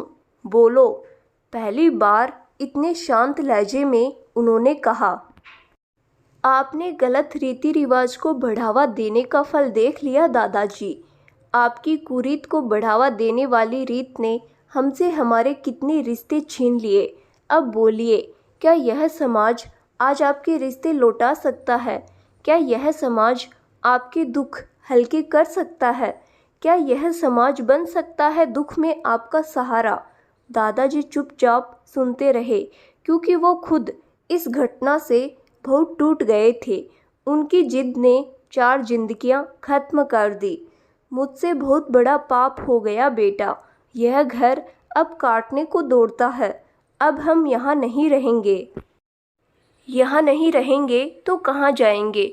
और कहीं जाने से हमारे पास्ट की यादें तो पीछे नहीं रहेगी, वो तो हर जगह साथ साथ चलेगी। उनका क्या? उन्हें कैसे रोकोगे? अब जो हो गया उसे बदल नहीं सकते। मैंने तय कर लिया है कि हम वापस अपने गांव राजस्थान जाएंगे और नए सिरे से ज़िंदगी जिएंगे। फिर एक दिन वो मुझे अपने साथ राजस्थान ले जा रहे थे। तब तब क्या? तब मैंने मन ही मन एक कठोर निर्णय ले लिया था। कैसा निर्णय सुगंधा जी? प्रज्ञा ने पूछा।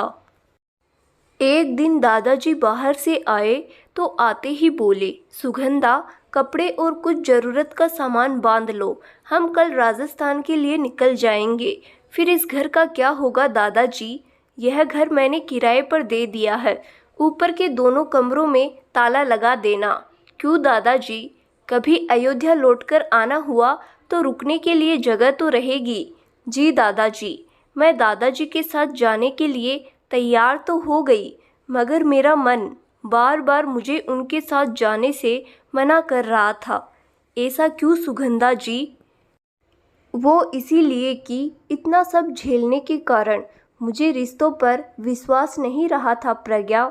मुझे इसमें भी दादाजी की कोई साजिश लग रही थी। साजिश? साजिश नज़र आने का कारण दादाजी का वर्षों बाद अचानक गांव जाने का निर्णय था प्रज्ञा। अगर वो हमेशा के लिए जा रहे थे तो घर बेच देते या पूरा किराए पर उठाते, पर नहीं, उन्होंने उन कमरों को अपने पास रखा जिसमें वो खुद रहते थे। इसका क्या मतलब था? मतलब तो साफ है कि वो आपको गांव में छोड़कर भविष्य में वापस अयोध्या रहने वाले थे। हाँ प्रज्ञा, मुझे उनका षड्यंत्र साफ समझ आ रहा था कि वो मुझे गांव में किसी रिश्तेदार के पल्ले बांधकर वापस अयोध्या लौटकर आने वाले थे। मैं इस बार सचेत थी। मैं एक बार फिर किसी अनचाहे बंधन में नहीं बंधना चाहती थी कि जहाँ से मैं निकलना भी चाहूँ तो न निकल पाऊँ। फिर आपने क्या किया? आप यहाँ कैसे पहुँची? हम लोग शाम 5 बजे जोधपुर जाने वाली ट्रेन में बैठ गए। वहाँ से हम बस के द्वारा सीकर के लिए जाने वाले थे, क्योंकि वहीं पास में कहीं गांव बताया था दादाजी ने। मेरे मन में आने वाले संकट को लेकर उथल पुथल मची थी। मैं दादाजी से दूर जाना चाहती थी, पर मैं करूँ तो क्या करूँ? इस दुविधा में आंखों में नींद गायब थी। सुगंधा बेटा, सो जाओ, दादाजी बड़े प्यार से बोले। जी दादाजी।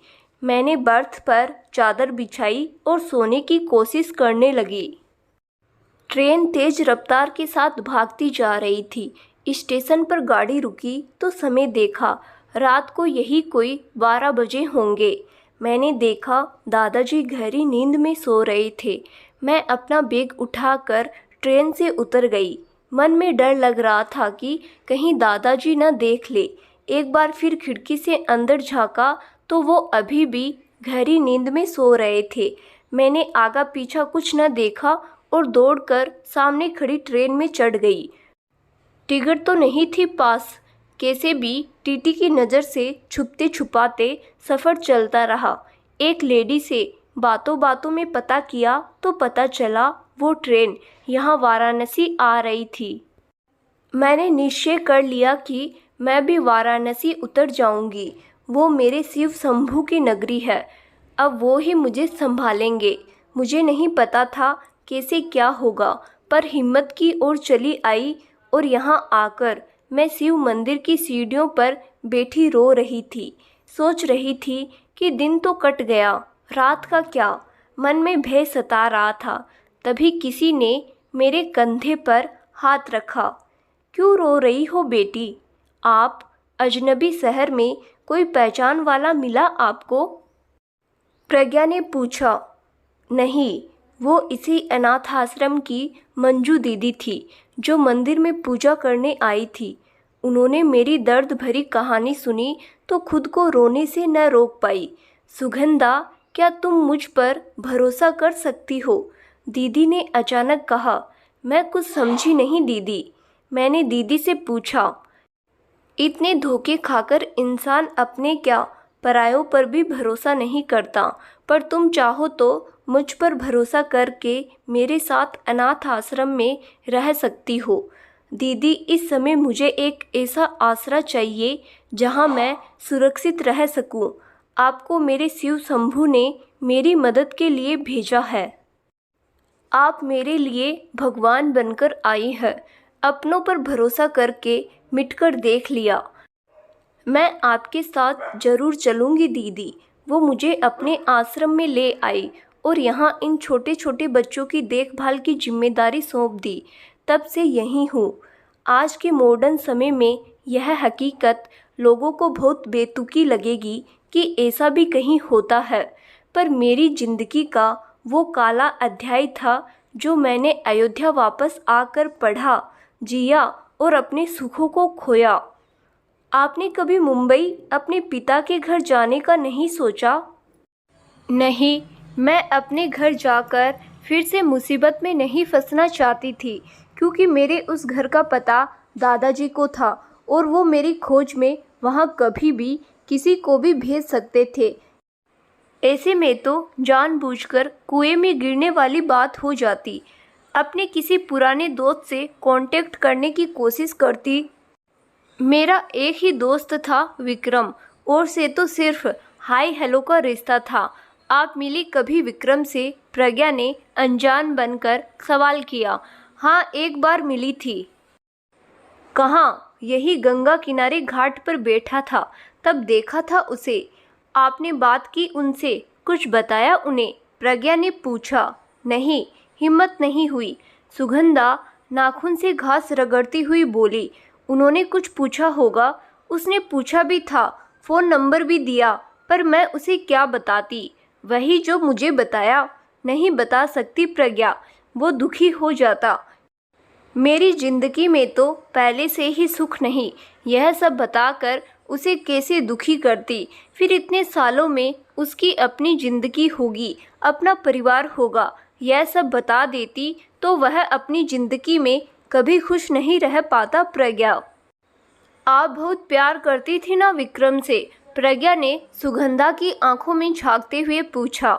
सुगंधा इस सवाल पर चुप हो गई और बोली, अब मैं चलती हूँ प्रज्ञा, रात होने वाली है, तुम भी समय से निकल जाओ। बताइए ना सुगंधा जी प्लीज। वैसे भी कल रात की गाड़ी से मैं मुंबई वापस जा रही हूँ। पूरी बात जाने बिना मुझे कभी चैन नहीं मिलेगा। मैं उससे प्यार करती हूँ या नहीं, यह जानकर तुम्हें क्या मिल जाएगा प्रज्ञा? सुगंधा जाते जाते रुक गई और कहने लगी, एक तसल्ली, इस प्रेम कहानी में दोनों ही एक दूसरे से प्यार करते थे। ऐसा भी हो सकता है आपके यह भाव आपके शिव शंभू विक्रम तक पहुंचाकर आप दोनों को एक कर दे। मुश्किल है प्रज्ञा, इतना लंबा वक्त बीत गया, अब इन बातों का कोई मतलब नहीं, क्योंकि मैं खुद नहीं जानती विक्रम के दिल में मेरे लिए क्या है। हो सकता है वो भी आपको प्यार करते हो और आपका इंतज़ार कर रहे हो। वो मेरे लिए क्या महसूस करता है, वो जानना पहले मेरे लिए भी बेहद ज़रूरी था। पर इतना सब हो गया तो मैंने अपने मन को समझा लिया कि अब मेरे और विक्रम के रास्ते अलग हो गए हैं। मुझे लगता है आपको विक्रम से बात करनी चाहिए थी सुगंधा जी। यह मैंने भी सोचा था प्रज्ञा, जब इतने दिनों बाद अचानक से गंगा के घाट पर विक्रम को देखा, मेरा मन हुआ दौड़कर उसके गले लग जाऊं और जी भरकर रोऊं, चिल्लाऊं, उससे कहूं, मुझे अपने साथ ले जाइए, मुझे अब यूं घुट घुट कर नहीं जीना। फिर कहा क्यों नहीं। समय बदल गया था प्रज्ञा, फिर हिम्मत भी नहीं हुई। मैं यह सोचकर रुक गई कि विक्रम अब तक शादी कर चुका होगा, वो मुझे कैसे ले जा सकता है। ऐसे में मुझे ही अपने जज्बातों को काबू में रखना उचित लगा। अगर वो आगे भी बढ़ गए होते तो भी अपने दोस्त की भलाई के लिए कुछ तो कदम उठाते। क्या कदम उठाते? मुझ पर एक विधवा का लेवल लग चुका था। हर कोई मुझे अबला बेचारी के रूप में देखता। उस फीलिंग को महसूस करने से अच्छा मुझे यह आश्रम लगा। यहाँ कोई उस इंसान के बारे में नहीं पूछता जिसके नाम का लेबल मेरे माथे पर लगा हुआ है। मुझे तो उसकी शक्ल भी याद नहीं। एक बात बोलूं सुगंधा जी, आप नए जमाने की थी। आपके माता पिता, आप स्वयं इस शादी को नहीं मानती, फिर यहाँ आकर भी यह विधवा का लेवल क्यों लपेटे रही? कभी कभी इंसान अपनी भलाई के लिए जहर के घूंट भी पीने को मजबूर हो जाता है प्रज्ञा। मैं समझती नहीं, मंजू दीदी के आश्रम में अनाथ बच्चों और विधवा स्त्रियों को ही जगह मिलती है। मुझे भी यहाँ शरण एक विधवा स्त्री समझकर ही मिली थी। फिर कैसे यह सफ़ेदी छोड़ती? मुझसे कहीं यह छत न छीन जाए, इस डर से मैं इस चोले को पहने रहने के लिए मजबूर थी। ओ सुगंधा जी, एक नारी का जीवन कितने उतार चढ़ाव से भरा होता है ना। अगर यही बदलाव पॉजिटिव हो तो जिंदगी स्वर्ग बन जाती है। नेगेटिव विचार, नेगेटिव माहौल में उनका जीवन नर्क बन जाता है। मैं तुम्हारी बातों से सहमत हूँ प्रज्ञा। सुगंधा जी, मुझे आपसे एक बात कहनी थी। अब और क्या पूछना है तुम्हें? सब तो बता दिया मैंने। अब मेरे पास और कुछ नहीं है बताने को। अब चलती हूँ प्रज्ञा। इतनी भी क्या जल्दी है जाने की? चली जाना, कुछ देर और रुक जाइए। क्या फ़ायदा? कल से तुम अलग रास्ते, मैं अलग रास्ते। भविष्य में कभी मिलना होगा भी या नहीं, फिर साथ समय बिताने से क्या होगा? मुझे आपसे कुछ चाहिए सुगंधा जी, मुझसे। मेरे पास ऐसा क्या है जो तुम्हें चाहिए? बोलो। आपका साथ, मुझे आपका साथ चाहिए सुगंधा जी।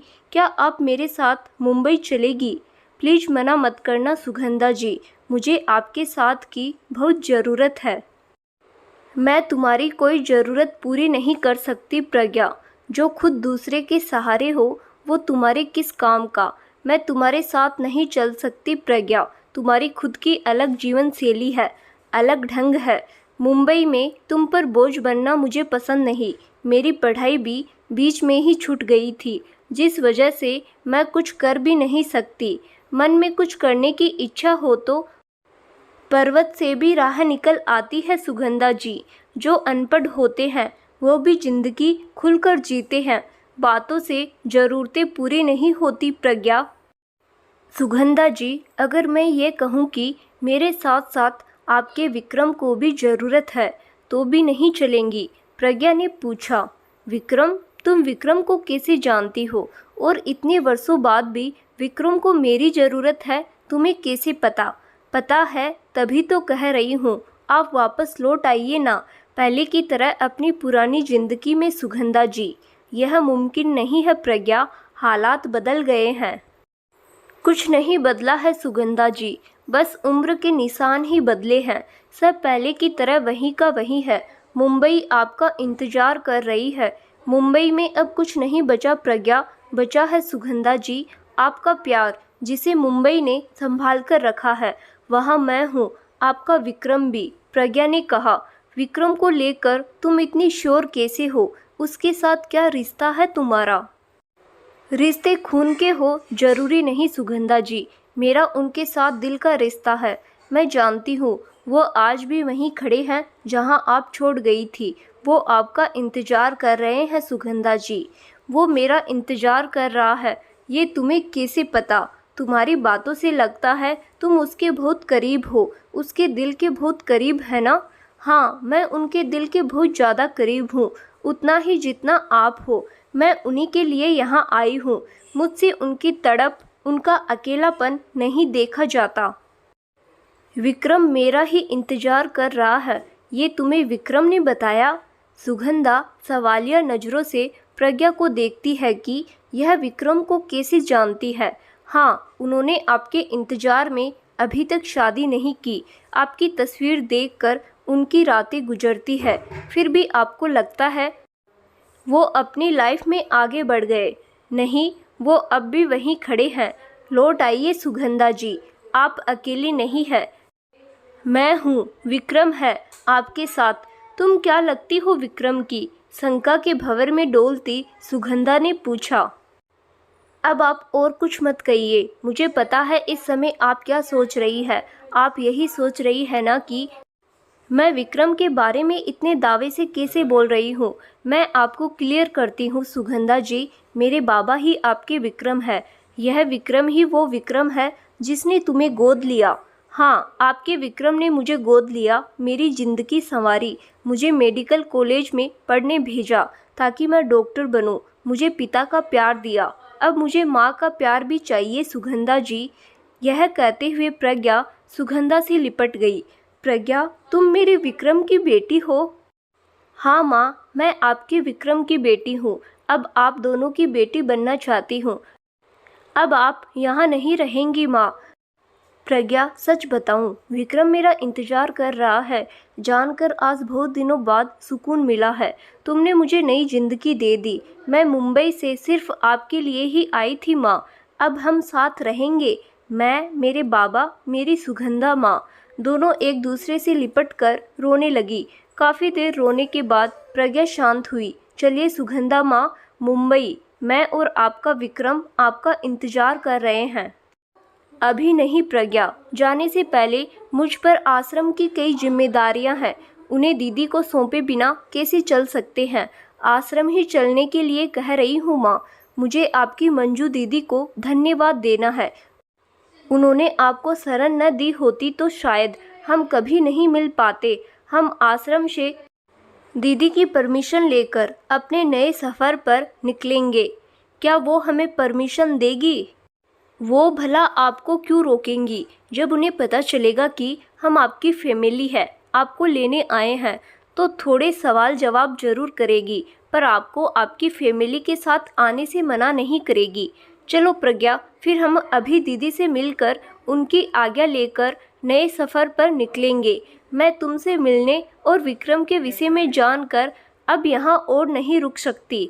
हम भी अब आपके बिना नहीं रहना चाहते। फिर प्रज्ञा और सुगंधा आश्रम के लिए चल दिए। जब दोनों आश्रम पहुँचे तो मंजू दीदी ध्यान में बैठी हुई थी। दीदी ध्यान में है, तुम चलो मेरे कमरे में बैठो, मैं तुम्हारे लिए चाय का इंतजाम करती हूँ। सुगंधा कुछ देर के लिए कहीं चली गई। प्रज्ञा पास पड़ी मैगजीन लेकर बैठ गई। चाय? 5 मिनट बाद सुगंधा चाय लेकर आ गई थी। थैंक्स माँ, अब आप अपना सामान रख लीजिए। दीदी से मिलकर हम अभी होटल के लिए निकलेंगे। होटल? तुमने तो कहा था कि तुम यहाँ किसी रिश्तेदार के यहाँ रह रही हो। मैं आपको विश्वास में लेकर आपके दर्द को जानना चाहती थी। होटल बताती तो आप मेरे बारे में पता नहीं क्या सोचती कि अकेली लड़की होटल में क्यों रुकी, या मुझ पर जरा भी भरोसा नहीं करती। वो तो अब भी पूछूंगी, तुम अकेली होटल में क्यों रुकी? तुम्हें पता है ना कि यह दुनिया कितनी खराब है। माँ, अब समय बदल गया है। लोगों की सोच समय के साथ बदलने लगी है। अकेले नहीं निकलेंगे तो जीवन कैसे जिएंगे? हो सकता है प्रज्ञा, समय बदल गया। मैं कभी खुद को बदल नहीं पाई, इसीलिए तुम्हारे लिए थोड़ा डर गई। मुझे तो इतने साल बाद भी दुनिया वैसी ही दिखती है जैसी थी। ओ माँ, अब लोगों के विचार हमारे लिए बदलने लगे हैं। बेटियों के हक के लिए आवाज़ें उठने लगी है। आप बेकार ही इतना सोच रही हो। मैं यहाँ अकेले नहीं आई, मुझे बाबा लेकर आए हैं, प्रज्ञा ने विक्रम के बारे में बताते हुए कहा। विक्रम? सच प्रज्ञा, विक्रम आया है? वो यहाँ है तो अब तक मुझसे मिलने क्यों नहीं आया? सुगंधा खुश होने के साथ साथ दुखी भी हो गई। वो आपके दिल का हाल जानना चाहते थे। एक डर उन्हें आपके सामने आने से रोके था। कैसा डर? कहीं आप फिर से उन्हें जाने को न कह दे, इसीलिए वो मुझे आगे करके आपका मन पढ़ रहे थे। बाबा सच में आपसे बहुत प्यार करते हैं माँ। विक्रम यही है जानकर सुगंधा की आंखों से आंसू बहने लगे। दीदी बुला रही है सुगंधा माँ, एक छोटा सा बच्चा बोलकर भाग गया। चलो माँ, आपका सिर्फ ज़रूरत का सामान ही रखो। इस सफ़ेद कपड़ों को यहीं छोड़ दो। आज से आप खुशियों के रंगे कपड़े पहनेगी। प्रज्ञा ने सुगंधा के हाथ से सफ़ेद साड़ी लेकर वापस रख दी। सुगंधा ने 2-4 सामान अपने बैग में डाला और प्रज्ञा के साथ मंजू दीदी से मिलने चल दी। प्रज्ञा ने मंजू दीदी को अपना परिचय दिया और सुगंधा को साथ ले जाने की परमिशन मांगी। दीदी, आप माँ को उनके नए जीवन के लिए आशीर्वाद नहीं देंगी? क्यों नहीं दूंगी प्रज्ञा। मैंने यह आश्रम अनाथ बच्चों और समाज की सताई स्त्रियों के लिए ही खोला है।